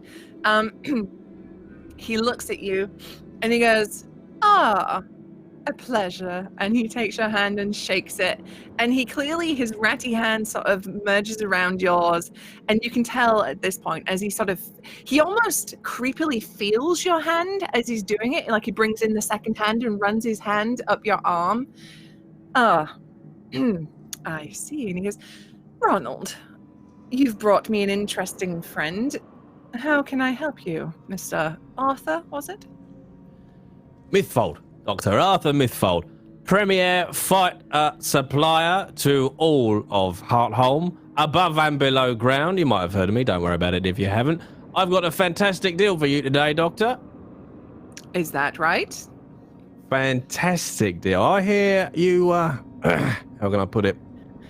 Like to make a bit of money on the old fighting pits. I might. Be a very wise man if you did. Now, I can only imagine you get a limited supply of, how can I put it, clientele fighting in those pits. Well, that's exactly why your good friend and I have an arrangement. Yeah, he was telling me a little bit about that. What's the arrangement work like for you? Let's see if we can't help you out a little bit. Well, typically, Ronald brings me some fighters, and then he gets to live, and he then procures me other things that I need. And he doesn't become one of my fighters. Arthur just sort of looks at him. No, he wouldn't be very good entertainment if he was, would he? No, Can't imagine. Be quite pathetic, actually. It'd be over before it started, really, wouldn't it? Nah. No, I get the feeling your audiences will be interested in something much more fascinating than that. So I've got something of a business proposition for you, Doctor. I'm listening. For a small, how should we call it? Investment, if you will. Finder's fee, let's put it that way. Put your skills to good use. Patching up a couple of friends of mine. we might be inclined to submit them to your fights. Something of an exotic show and tell for your audience, maybe. And tell me, Mr. Mythfold, are they of similar stock to you? Me? No. If I was to bring in this group here, you could consider me the runt of the litter. No. I've got 4 other prime fighters. Deadly assassins, soldiers, mages, what I might call a sleuth ninja. And I talked about this with Ronald. We'll throw him in and all. Ronald, oh, you did? Fucking go with it, shut up. You did, yep. I'm in. I've always wanted to go in the pits. See? You're going to be getting to keep 6. like a growl. He tries to keep it under his breath, quiet. It's just like... You'll be looking at 6 for the price of 5, Dr. Rat today. But I gotta say, you know, I have got a couple of other fighting pits interested, both, you know, down here, up top, a couple of cities further down the road. So I can't give it to you for long. But old Ronald here, well, look at him. He's a bit of a pitiful case, and I thought I'd take sympathy on him. So he said, "Oh, come down here, talk to Dr. Rat today. Offer it to him first, please. Oh, please, Mr. Myth, I'll do it for me, you know." You know what he gets like, fucking Ronald, silent Zeds. So, one-time offer for you, Dr. Rat today. Come and give me a little bit of an hand, getting my troops up to scratch, and they're all yours. All right. Okay. I would like you to roll me a oof. I'm absolutely trying to deceive him because this is not the deal I'm giving him at all. Yeah. Let's go with a guile. Let's Okay. And you said like the rat people are just don't even have a social class. No. They're that low. He's like the lowest of the low. So Okay. well, he's a step above Ronald the Zeds is silent, but yeah, they don't compare to you. I love that that's his name. Yeah, I was gonna say same. That's like his surname. 42, 52, 60, so 72 is my target to deceive him. Jesus. So speaking of names, I only realized that the doctor's name is Ratterday. I thought you were saying Dark Ratterday, like a greeting. He's from the Church of Ratterday Saints. Oh, so actually, I'm out. This is it. Last episode. Close it down. Oh, damn it. I won't flip that one because that would be a fail. So that's just That a would be normal a fail. success. Okay, and so he kind of looks you up and down again, and a huge predatory smile sort of comes across his face. Excuse me. As he once more reaches out with a little bony hand. You have yourself a deal, Mr. Mythfold. Thank you very much. Absolute pleasure. They're not far from here. I don't know if you've got like a travel kit you can bring with you. I do. I can bring my bag. Perfect. What Lovely. exactly is wrong with them? Do you know? Well, one of them, he just got, what's it called? Ronald, that thing. We tripped over one of those fucking things on the way in. Something rotty, grave rot, funeral rot, something like that. Wolf's bane, straight up. Yeah, the old Yes. scratches. Yes, I'm familiar. And he sort of reaches, he like clicks his fingers, and you see another one of the similar sort of class to Ronald come along and grabs his bag and sort of lifts it up with a very like, here, master, sort of little thing going on. And the dog grabs it. Lead the way. On the way out, Mhm. I don't even know if Arthur would recognize what it would look like. Would Arthur recognize Wolf's Bane? Is it like a rare thing that you wouldn't just like see it? I think I feel like I would. your whole deal is that you're on a market, right? It's probably Yeah. part of the general sort of pharmacist supplies. Maybe not something you could just waltz in and buy, but it would be a specialist material that you've probably Yeah. seen. If Oh, Jay, you just got a crit from Lydia. Yay! I've punned well enough to get a credit from Lydia. Thank Did you, you tell me to Lydia. fuck off? Otherwise, I'll be upset. I don't know. She just Oh, put shame. fine in her message. Fine. Just That sounds about fine. right. Thank you. If there's some that is within like arm's reach as we're leaving, I want to swipe some, and then Okay. hide it in my pocket. So this will be a skullduggery test. So I have the talent of holdout. I always succeed at skullduggery tests on objects no larger than a knife. Oh my god. So yeah, as you're walking, you sort of pass through some more of these poor, unfortunate souls that are resting up on stretchers, and you've got past like this little table that the doc is clearly using to like make his poultices and stuff, and you just sort of like whoop, a bit of wolfsbane as you walk past. You're pretty familiar. You've seen it. Cool. So I now imagine Arthur like with one hand he's like taking the wolfsbane, like putting it in his jacket as the other one comes out and goes, right, lead the way then, Ronald. Yeah, doing that. Woo. Silent.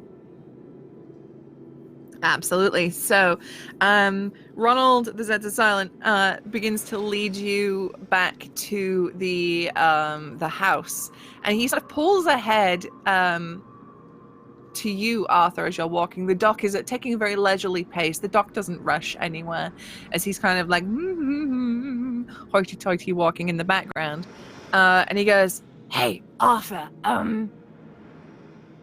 so about that me going in the pits thing. Yeah. I'd rather not. No. Oh. Right. Number one, wheeling and dealing, right? Yeah. Get them where you want them first, then you make the real deal. Oh, all right. I'll let you right. None of us are going in the pits. That's kind of the fucking point. All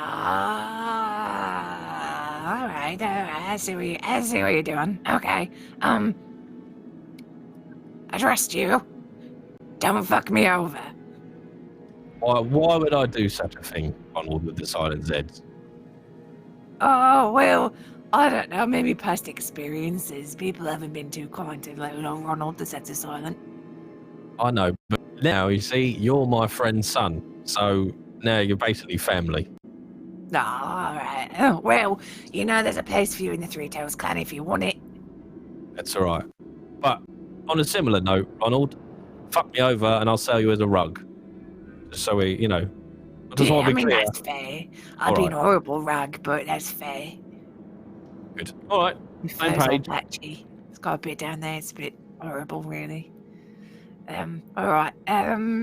He sort of leads you back. Skarut, are you doing anything while you are on your little stealthy accompaniment mission? Mainly just trying to make sure that we are not being followed. Okay, so roll me an awareness test. All right. So 47. Ha, nice, but no. Oh. I'm going to use one of my crits, actually. Okay. If I can. All right. So I'm just gonna do a roll here for no reason at all. Don't worry about it. That's important. Okay. So with your crit success, you catch a flash of something. I'm mad you got the note I needed.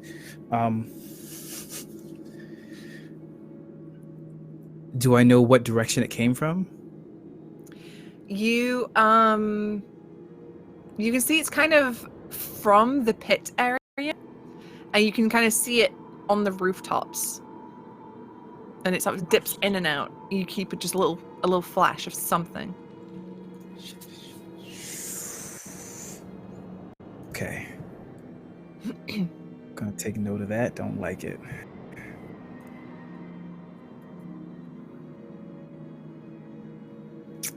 I'm not gonna go after it because going off by myself is a stupid choice. Or is it a great choice? I was just gonna say, is it though? Sure, y'all. I'll go see if I can investigate what it is. The one with don't give it a peer teamwork. pressure. Don't No, give it I'm peer curious. pressure, Gabe. I'm curious. I'm curious now. Let's do it. Let's do it live. Nobody's It's here. all right. Crit success. Use all 4 reroll tokens if you need it. It's fine. Yeah. Let's figure out. You know what? Maybe it's a gun. Who needs Phil? It's just a gun. All right. Phil who? Never heard of him.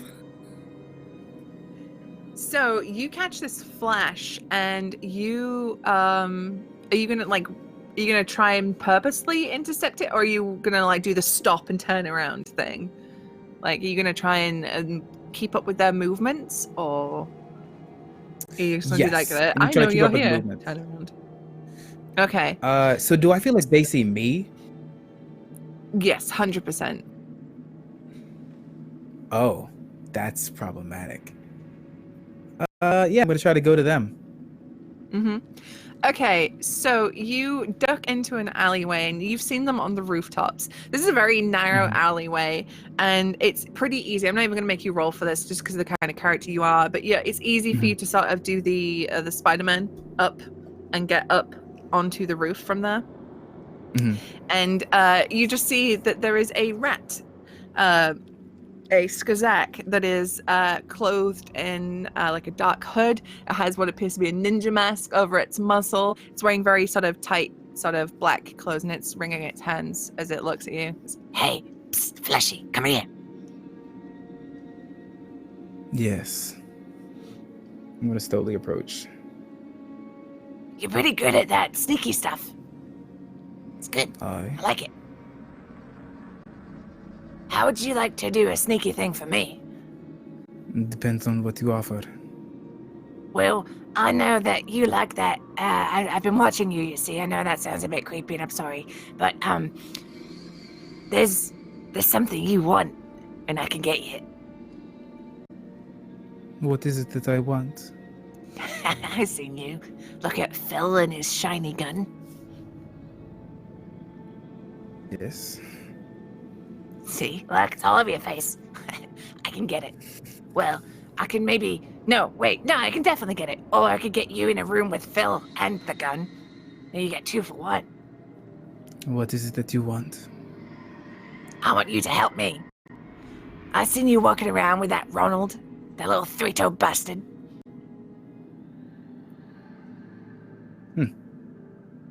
I know what You're he's not up a to. fan. What is he up to? No. He's trying to kill my mom. Does this one have blue eyes? It does indeed. As it sort of talks to you, its hood falls back a little bit. Yeah. Why is it you have not made more people known of our presence? Because you're useful to me right now.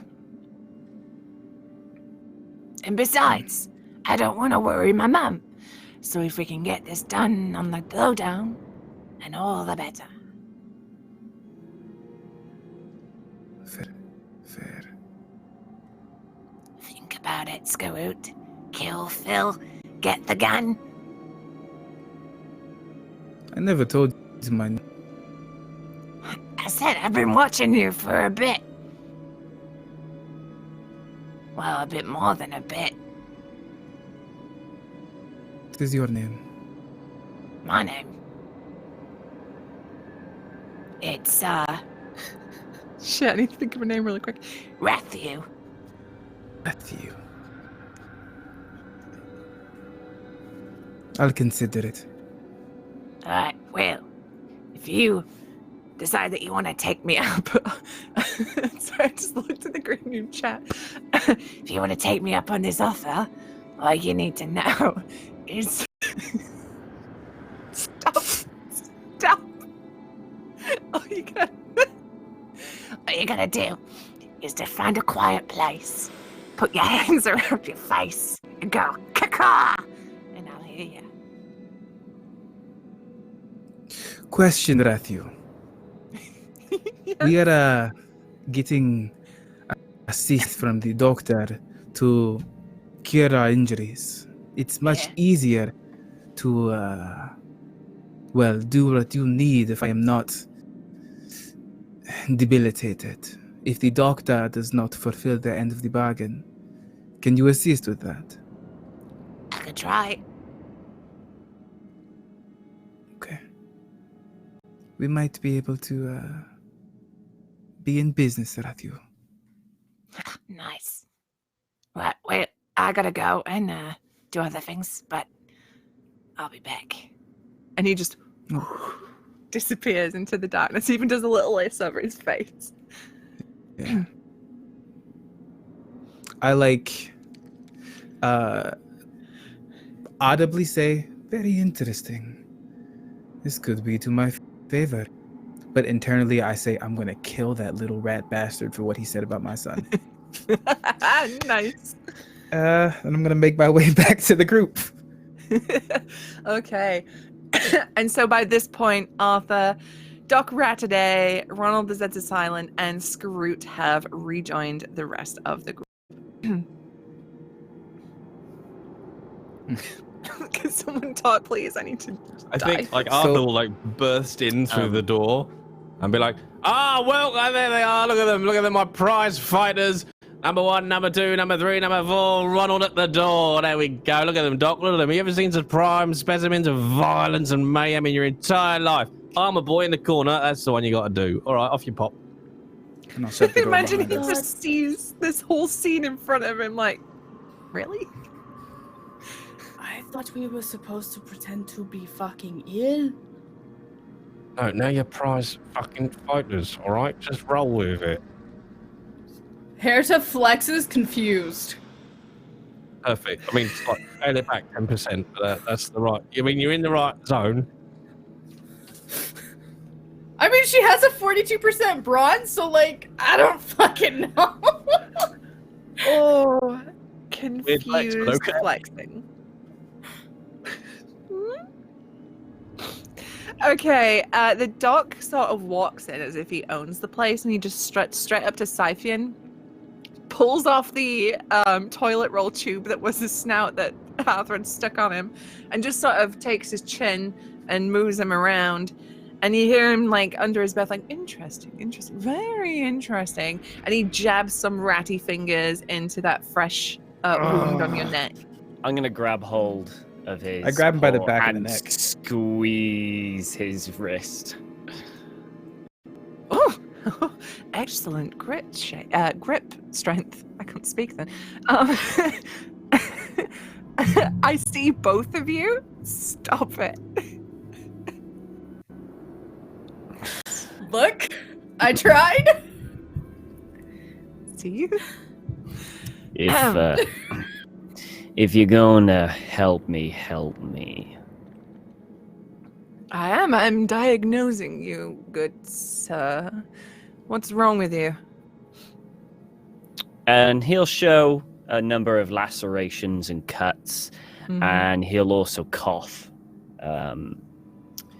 I inhaled something from one of those other rats that threw. It's made breathing awkward. And he looks over his shoulder and goes, "Oh, you had a encounter."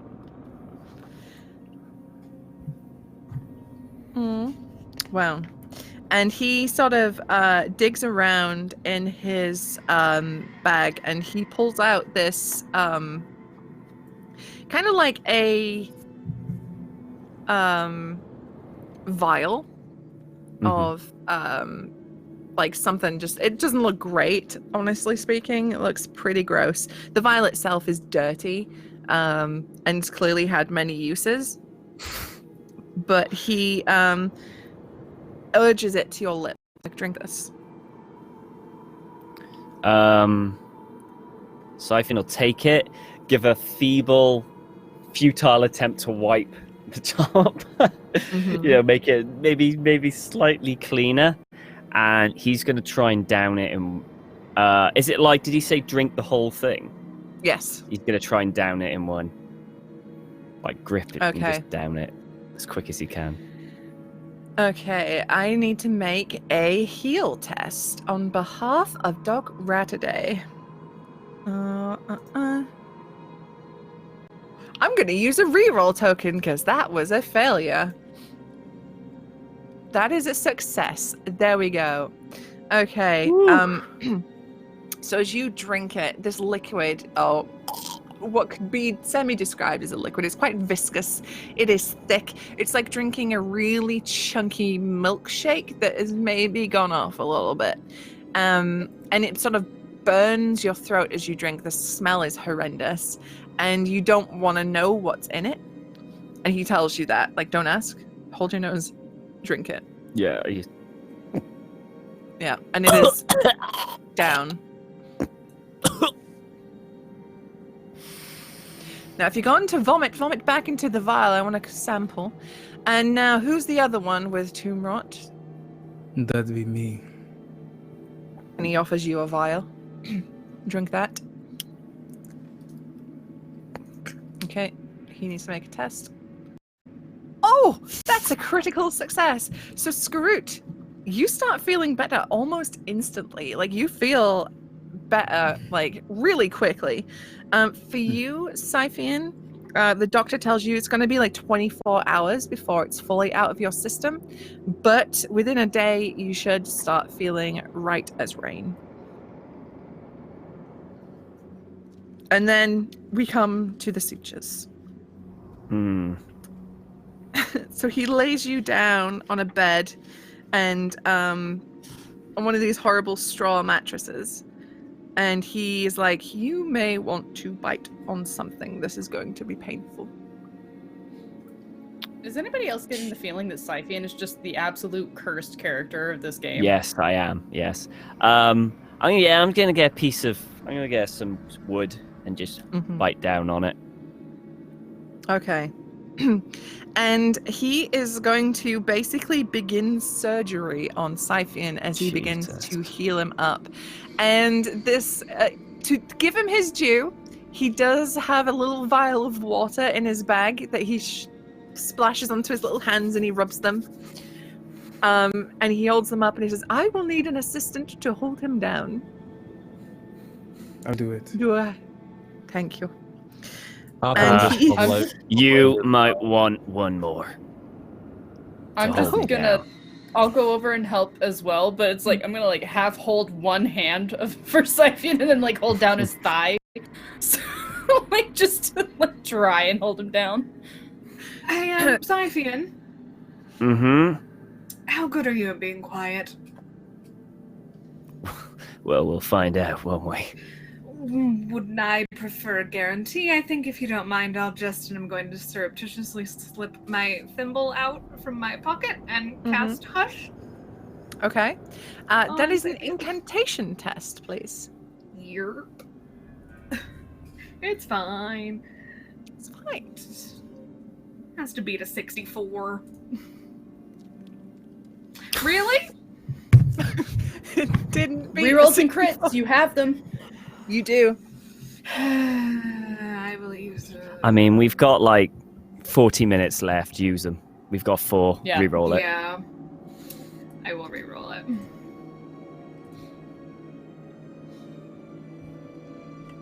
Oh my god. I light another cigarette and lean against the door. That's like what, 4 cigarettes within the past half hour? I don't know. I was gonna say that's almost like 5. I think. God. Yeah. Chain smoking, just a situation. Yeah. Look, when you're really stressed. Yeah. Okay. So I look at her. I don't know what she's doing. She just seems to have done. Okay. I think I probably recognize it as a fellow spellcaster. I'm just like, okay, I'm just looking at the surgery rules, because there are surgery rules. And Arthur's going to walk over as well. He knows he's not strong enough to hold Scythian down in any way, but he's just going to kind of like stand near the top of Scythian and just like pat him on the shoulder and then just hold his shoulder, not in like I'm holding him down way, and like just like a I'm here for you, buddy. Yeah. Did the red cap prevent pain? I believe they do. Yes, they numb you to pain for I think it's like an hour. Corruption, isn't it? It is corruption I too. get corruption. Fuck.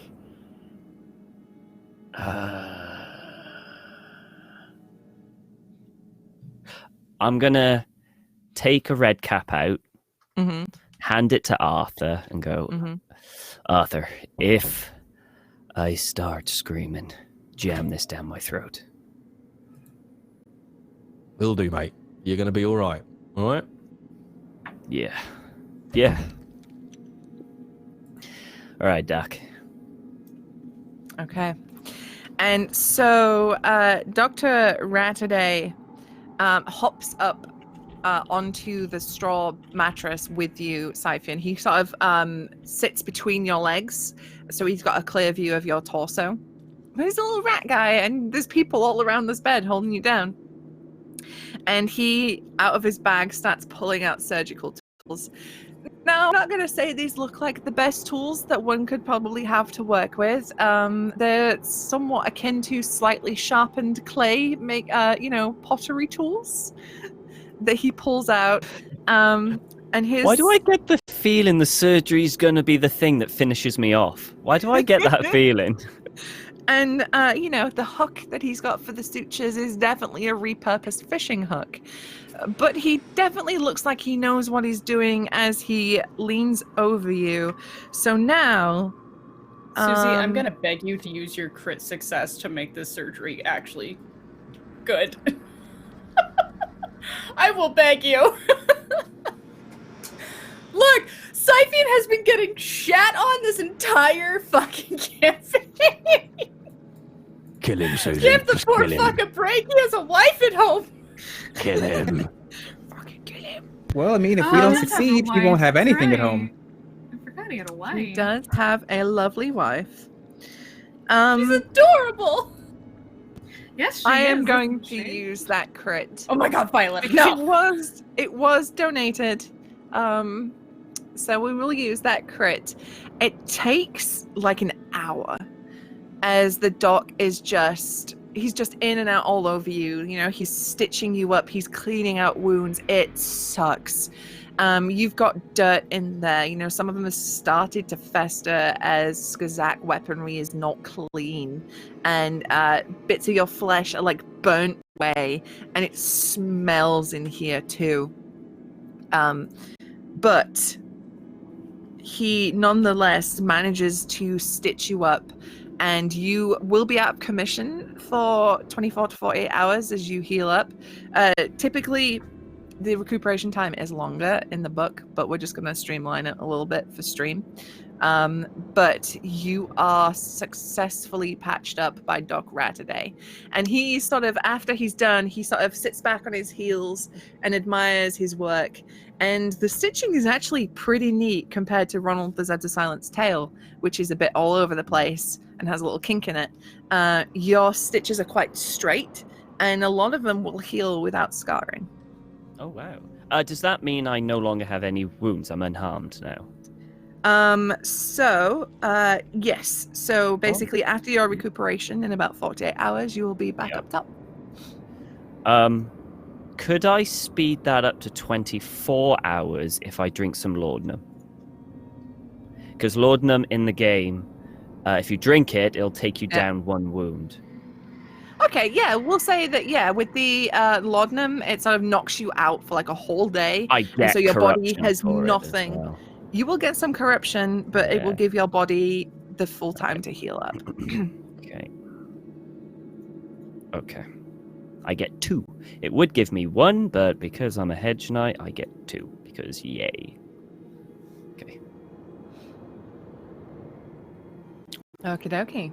I'm out. So, Siphon is knocked out cold after he is given the laudanum, but the doc says he will live, and he will be fit enough to fight in the pits.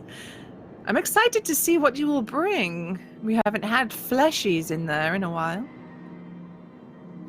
No, that's wonderful, Doc. That's excellent work. I mean, there are a few more of us. I mean, I've got like a dodgy shoulder and all myself. I could do with a little bit of a patch. You want us all fighting fit, I assume? If you're not, you're not too tired. If you need a little lie down or nothing. Absolutely. If you're to go up against the Queen's champion, then yes, I need you to be fighting fit. The Queen's. The Queen's. Oh yes, the Queen. Yeah, absolutely. I'm hesitant to ask for it, but could I also get a bit of a patch job? Line Oh. up if you want some medical attention. He like sort of sighs out. Okay, so who wants to see the doc? So it's Arthur, Herta, and Scoot. Okay, so rolling for Arthur first. I need healing. You are looked at. A poultice is slapped upon your personage, and within 24 hours you will be back to normal. He says. You know. Cool. Oh, that's lovely, Doc. Thank you very much. Herta is up next. Oh, With a thank two. Christ. He looks over and he goes, a magical injury. Self-inflicted, I assume. Oh, yes. And he gives you these 2 tablets that are they kind of feel like stone a little bit. Take these. Is this one of the take 2 and call you in the morning? Take 2, yes. Call me in the mornings. You will be in the pits.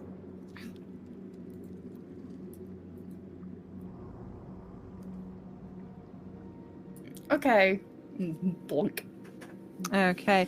And you feel like there's a sort of semi-surge of magical energy within you as you take these. And you think maybe there's a little bit of witchstone in those tablets.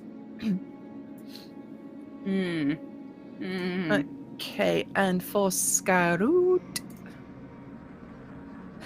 That's a fail. And this time, as he's looking you over, how beat up were you? Like, what happened to you? It was moderately wounded. It was from the burns. So he sort of, as he's looking you over, he like jams a thumb in one of your burns by accident. My apologies, sir. My apologies. Let me dig around in this kit, and we'll see if I have something for that. And I'm gonna roll another one. I'm gonna use a reroll. There we go, a 49. He sort of, he gets this lotion out of his kit. It's in like a little jar, glass jar. And it looks and smells like lard. And he just scoops a handful and just starts slathering it on you. There you go. What color is his eyes? His eyes are, they're kind of black, but as you look at them, there's like a little twinkly of blue in there. Are you a child of the broodmother? No, I'm not. I was an acquisition.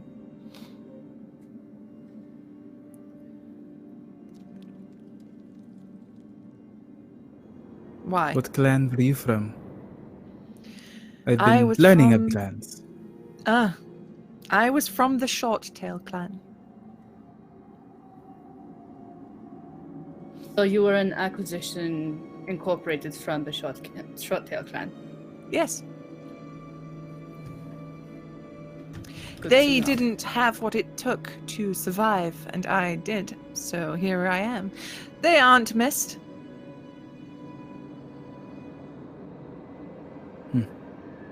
Do you know of the Three-Toe clan at all? Ah, yes, I've heard of the Three-Toe clan. Ronald here, the sole surviving member. They held out for a few days against the Blue-Eye clan, yes. It was quite the valiant battle for the Three-Toes, but they, again, didn't have what it takes. There is one issue in your information. Mm. You're not the sole survivor. Oh, is that so? And he kind of casts a glare at Ronald.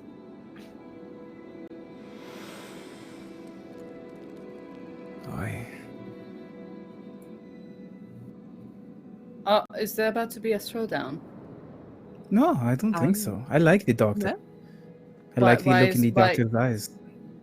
Why is he looking at Ronald the Zedza silent with a glare? Oh, I just glare at Ronald all the time. He deserves it. But, Ronald, I have to say, you have brought me some interesting fighters. I can't wait to see how they do in the pit. I hear the broodmother has made herself quite the champion this time. They're calling her the Queen's champion. It's a fleshy they got from the surface. I am so glad Siphon is knocked out.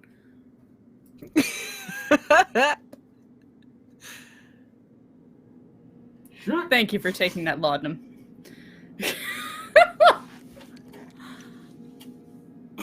Fine, Arthur will say it. A fleshy from the surface? Yes, this a female, I think. Tall, broad, very muscular. She should take to the Witchstone mutations quite well. I imagine that she'll be pumped full of it shortly. How shortly? Right, I mean... Oh, within a few days. The fights aren't until next week. So does that They'll mean want time to drive her mad yet first. fleshies are allowed to be below if they are sworn to the broodmother? Very rarely. Very rarely. It happens in select few cases, but this is a special occasion. What other cases has it happened? Well, there's been a few skirmishes by the fleshies down here when they try to overrun. You see, they tend... Fleshies, I don't know whether you're aware, they breed like vermin. They're just constantly shitting children out. And they expand their cities of horrible stone and... Well, sometimes they try to encroach on our territories. And sometimes we have to stop them, and sometimes we capture them, and then sometimes we mutate them, and we put them in the pits. Oh, I'm guessing the broodmother must have quite an impressive sort of, what do you call it, manufacturing plant, if you will, where she tinkers. Oh, it's a thing of beauty, let me tell you. And with this new acquisition, the work that has been brought to them by Lord von Holtz from the surface, he is, such a generous patron of the broodmother. Do we know that name? You certainly do. You know that is the name of the Queen's consort, who arrived in Heartholm a few months ago. Really? Lord von Holtz, you say? Yes. He's a very generous patron. He brought us this fantastic new type of witchstone. Really speeds up and enhances those mutations. Fascinating. I mean, you and I, Doc, as we're doing, here, little bit scratchy scratch, you scratchy scratch, A for B, etc., etc. He just turned up when here's a witchstone. He must want something. Well, yes, of course, as you're no doubt aware, being a friend of Ronald the Rzzzozzznald, that the way our society works is you do me a favor, I do you a favor. And so we received this shipment of enhanced witchstone from Lord von Holtz, and we simply do what he asks, or asked. The broodmother and he have made an arrangement somehow. I'm not obviously party to it, I'm not of that class, but I was there whilst we were arranging it, and those explosive barrels were really wonderful machine that was made. It just all strung together, so at the click of a switch, it just all went up in once. It was wonderful. That's all he wanted, apparently. Did he mention any reason for why he wanted this? No, we didn't ask. It's none of our business. That's as long fair. as it didn't infect Skazak society, then we were absolutely fine. If anything, it's helped us. We've made wonderful new creations, and we can expand. As the fleshies now, half their city is gone, which leaves it free for us. I'm assuming none of you ever stop to ever think about what he'll do when he's done with you? Well, he's no reason to be bothered with us. He has grander schemes, probably. That's as maybe. Yeah, if you're lucky, he won't do to you what he did to us, did he? Doctor, If he does, he does. It's the way of the world. what is it that you want? What is it that I want? Oi. Oh, well, I just want to see horrible, terrible, bloody combat. I want to see Skazak ripped limb from limb, then reattached with all new manner of attachments. It's going to be wonderful. I've been working on a new prototype. I can't wait to try it. Maybe I'll be lucky and one of you will lose a limb. So as long as you get that, you're happy. Yes. And if you can be promised violence and blood beyond what you've seen in a long time, what do you say to that? I could be I could be amenable to that. It depends. So long as I survive, then I'm okay with it. So if your survival is ensured, and in the aftermath, you are given plenty of material to work with, that is your ideal, correct? Yes. And I put my hand out. Then, in the future, Doctor, I might have a very fun celebration for you. He's gonna roll a scrutinize check to see if he can get a bead on what you are saying. He looks at you quite suspiciously, and he says, "My survival currently is tied to the survival of the Blue Eyes clan. Now, if I can be assured that you are not going to do anything to jeopardize that, then we may Doctor. have some sort of arrangement." You would be not the first of your type whose survival I have heard. And then I look over to Ronald. And then I look back. There's a reason the Three-Toe clan still exists. Okay, I would like you to roll me just general fellowship. All right. Use that silver tongue. Just general fellowship. Where is fellowship? I don't use Meanwhile, that. Harriet is over in the corner writing down notes about everything. Use a crit, and yes, I know phrasing. Well, let's give it a chance. Let's see if.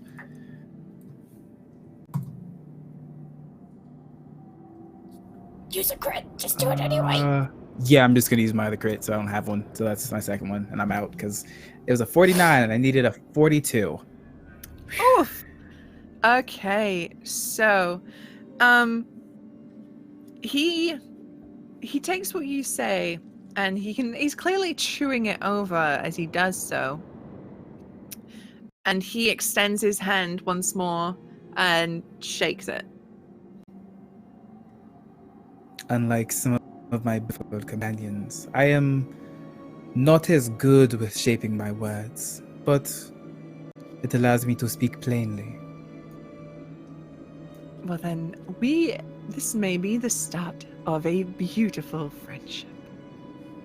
Indeed, Doctor. I will bear everything that has been said in mind. Now, is there anything else I can help you with? And he like a very snooty eye over all of you. No, not for me, Doc. You've done absolutely blinding work. All right. Make sure you turn him every so often. You don't want him to choke on his saliva or his tongue. Noted. Might need a little All help. right. Yes, I wasn't really talking to you. You are quite small. Well, I will be by the pits. I will be waiting in a week's time where you shall face the Queen's Champion. Now, what shall I call you on the promotional materials so I can really generate that hype? Oh, well, technically our band name is the Heroes of the Hero Halfling of Heartholm here. I sometimes want to announce. What age? 6 H's. Oh, is that 6 H's? I thought this was 4. I can't do maths quick, all right? That's why I've got one of them abacuses things on. Just shut up, I'll go with it. Heroes of the Hero of Heartholm here? No, close. Heroes of the Halfling Hero of Heartholm here. 5. Neither of you are correct. Oh, good God. Well, it's a Look, good he job you'll thinks be so quickly. fighting and not testing your wits. Right. Well, I'll get that on all the posters. I'll get that out. Rest So- well. Does this just mean you announced, and I'm looking at Arthur, you're willing to announce to these people that the group has a halfling, which is a fleshy? They're going to Are know we- what flesh is anyway. Do you think we can wear disguises in the pit? I think what is happening Yes. is we now know in a week's time, a lot of people are going to be in one place expecting us to be there.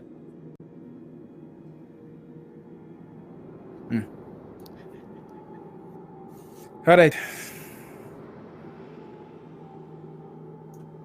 Okay, and oh, good God. So, Doc Rataday heads out back to the pit, and Ronald is kind of stood there. He's been quiet in the background while all this has happened, but as Doc Rataday leaves, he goes, "Well, I think that went quite well, don't you?" We've got a week. Got a week. We've got the week to get out of the city. I am Nah, just we- staring daggers at Arthur. So, I've got an idea, my friends. I know Alpha is all like, we're not going to do the fight because that would be suicide. But what better chance to have a stage for the Ratvolution than everyone being at the pits, right? We go there, we build our ratcades, we wave our flags, and we sing, and we show them. Arthur's going to put his arm round Ronald. The Zeds are silent. Do you know what, Ronald? All right, between me and you, I think you might be the brains here. And do you know what the Skirak race needs? All right, they need to unify behind another Skizak. All right, they wouldn't listen to any of us fleshies. All right, they'll be there cheering for our democracy. They need you, Ronald. You need to go. You need to have the banner. You need to cheer and shout and tell them that this is wrong. Look at it all. It's on you, Ronald. You are the spark that will light the fire of the Ratvolution. Not us. This is not our day. This is not our time. It's yours, Ronald. You just got to believe. Go to those pits and take your destiny in your hands, right? As you're speaking, you watch his little chest swell with pride as he looks at you wide-eyed. I think it could be the future. You're right. They wouldn't listen to you because you're fleshies, but in the new rat order, they will listen to Skizak, and they'll listen to fleshies, and they'll listen to the fucking plants if they have to, because everyone is important. What a future. Hey, just look at it. Look at it. Look at it out there. Can you see it, Ronald? I see it. It's beautiful. Don't let it go.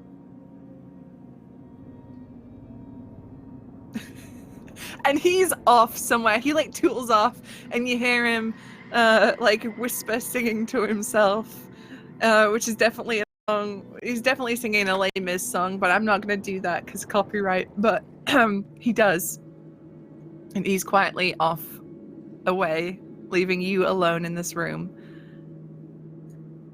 Arthur, if he dies, I'm going to be very upset with you. That's fair. You probably told him to find allies? You know that we can do that, right? Well, find rat ally. I mean, for Ronald to find rat allies down here. You know, he might do that on his own anyway. He seems like Yes, but now he's charismatic excited man. about it. He needs to People believe make in dumb it, choices. Otherwise, he'll never do it. He's got a lot of charisma. Charisma. Yes, that's what we'll go with. I watched So him. I think he'll be able to find Allies. scared and threatened a day. All right, but he did it. Your son's Also, got he's got than you give him credit for. he's got a good point, because if we're at the fight pits, Alex is there. Alex will be there. The brood mother will be there. The witch stone will probably be there. Well, Do we have a week? That's what we need to be. You know what would be fun? Bombs. Is if we used Oh. the witch stone against Lord Van Holtz. Mutating Violet, himself why are with you his so own quiet? Garbage. I don't like it. You speak a lot. You speak a lot, my dear. I believe you're looking in a mirror. And I like look you up and down. And I look It's you a up good and looking down. mirror. But I've seen better. that's beside the point.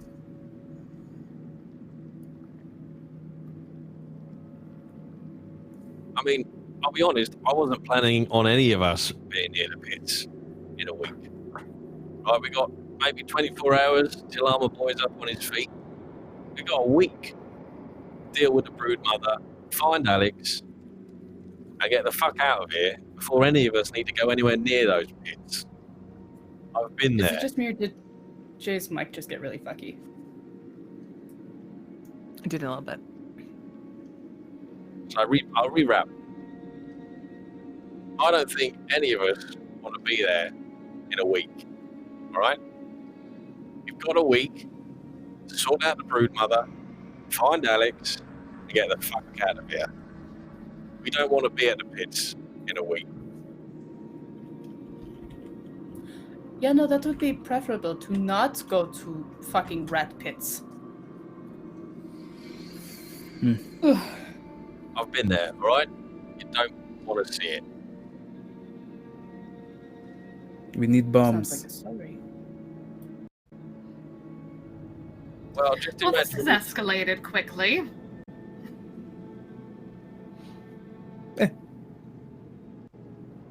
Bombs are efficient, a good distraction, and lead to chaos and disarray. As we've seen above. So below.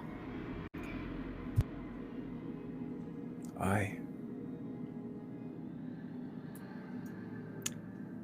All right.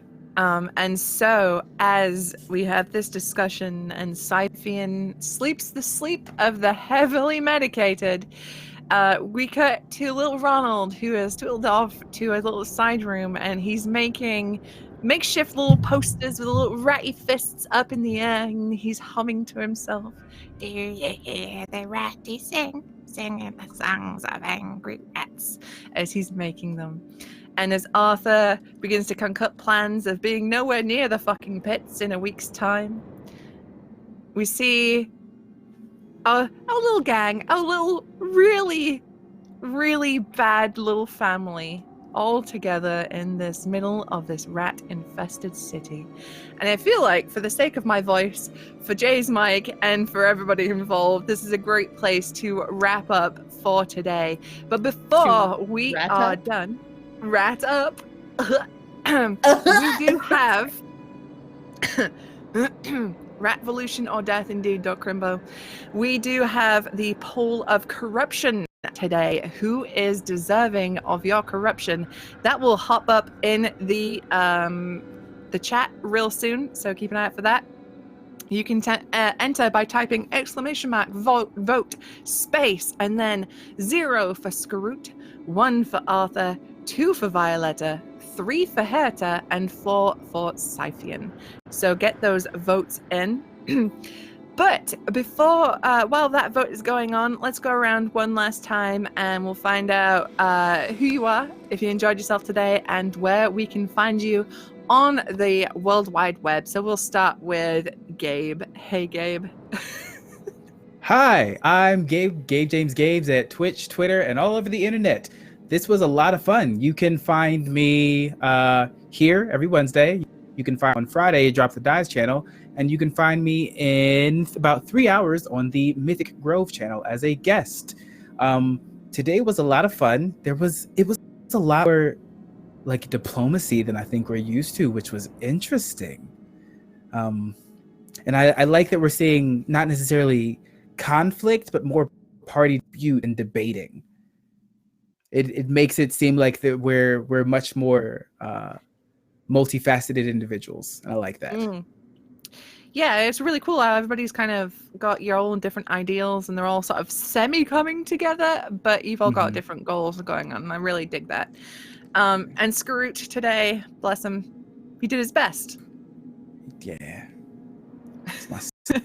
That's my son, Jay. and you, Quinn. Not the Violetta. You, Quinn. Keep Rathia away from my son. What? Keep Rathia away from son. I'm sorry, you're breaking up. I can't hear you. I hate you. Well, thank you so much for playing with us this week, Gabe. Look forward to seeing what happens next week. Tom, hello. Where can we find you on the internet? And did you have a good time tonight? I always have a good time. It was a lot of fun. Very interesting, as Gabe said, the group dynamic, where this is going. I'm just, the worst part that I'm dreading, it's not that that Ronald, the Z is silent, doesn't die, is that he stays alive and he's there and we don't turn up. So he's just there, disappointment in his face and just heartbroken. That is worse to me than him dying. Just the, I know, Gabe, I know. It's the worst. Death is I never quick, considered then. that. Yeah. That's where my mind immediately went, and I my heart broke. Do you know what's even worse? Imagine little Ronald, the Zeds are silent, on his barricade, his raticade. He's got his flag, and he's waiting, and he sees the brood mother's forces coming towards him, and he's trying to bolster himself with a song, but he has no friends there. His clan abandoned him, and so he's singing very quietly to himself. Oh my God! Don't make That's me do terrible. this part. That is looking around like all the rats he's managed to get on board. He'll be like, "They're coming. They told me they were coming." It's terrible. I don't like this. I don't like this. Whoa. This is a place. Yeah. Yeah. Oh God, I don't want to live this reality. I'm Hot Flakes Tom. Find me on Twitter. Yeah. Oh no. Yeah. Oh well, I'm on After the Fire tomorrow. Game of Thrones things. On Follow Black Cats on Twitch. It is Follow Black Cats, isn't it? It on is Twitch? Follow Black Cats. Yeah. 8:00 GMT. 3 Eastern. Game of Thrones. You trust me, you're gonna want to watch it. It's amazing. 3rd season. The juicy fruits are ridiculous. And also on Friday, I'm on Greg's channel, Tales from the Grim, where we continue our Call of Cthulhu Bioshock adventure, where I play a splicer old woman. It's great. And Tom, let me tell you, Tom makes a perfect old lady. He's got the wig. He's got everything. He's nailed it. Yeah. All right. Well, thank you so much, Tom. Angie, where can we find you on the internet? And did you have a good time tonight? Yeah, you can find me on the internet under that name right down there. I'm on Twitch. I'm on Twitter. I've got my pinned tweet for the schedule that I barely follow at this point. But yeah, you can also find me on twitch.tv/Hollowtail on Tuesdays at, it's 4 p.m. Eastern, 9 p.m. GMT. Had to do math because I'm 2 hours behind Eastern. So, but yeah, my God, tonight, what an absolute roller coaster. This was, I don't even know. Suspicions all around. Nobody trusts each other. The group dynamic is like coming together and falling apart at the same time. It's like a sandcastle, you guys. Jesus. We don't play well together. This is gonna be the weirdest fucking sandcastle ever. I should have never mentioned Les Miserables, because I just... It's gonna be a thing. It's gonna be a thing. turned into a terrible thing. It's turned into an amazing thing. Speaking of amazing things, hi Quinn. Oh, segue on it. How is it going? Did you have fun tonight? And where can we find you on the internet? I did. I would love it if someone would take count of how much Violetta actually smokes in this game. Because it's, I had a great time. Violetta is only mildly frustrated. Everything's fine. Arthur, you're an excellent dance partner. It's gonna be fun. Yeah. They're gonna be best friends. It's gonna be great. You can find me on Twitter at Quintastic_, and you can catch me tonight at 8 p.m. Eastern. It's currently 5. On twitch.tv/Mythic Grove with Gabe in Where Roots Remain. And then starting on Tuesday, I actually have the premiere of a show that I'm DMing on a new channel that Gabe is also involved with called Ephemeral Worlds. And it's the premiere of A Verdant Silence. It's D&D 5e, and there are cults involved. Someone has the Wand of Orcus. It's a whole thing. Yeah. So, that's me. That kicks ass. I'm looking forward to tuning in for that. And Jay, hello. Hi. Did you have a good time? Where can we find you on the internet? Hi, I'm Jay. I love this show every week. It's so much fun. And Susie, you're just a wonderful GM. It's just like, well, I want to do this. Okay, let's just do that. It's just so much fun. And yeah, it's really interesting to see how the group's coming together. It's either going to go very well or very badly. I'm okay with both.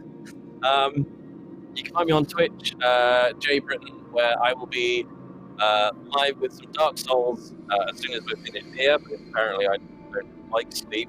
And then on Friday, Valentine's Day, Amelia Tyler and I, who you may know from the Game of Thrones Encounter Roleplay show and Fall of London, we're doing a Valentine's Day stream, 6:30 GMT on Friday. It's going to be ridiculous. There'll be strawberries and chocolate and just messy food all over our faces, I just think. And we're playing a game called Table Manners, like Surgeon Simulator meets daddy dating. It's going to be horrific and awful.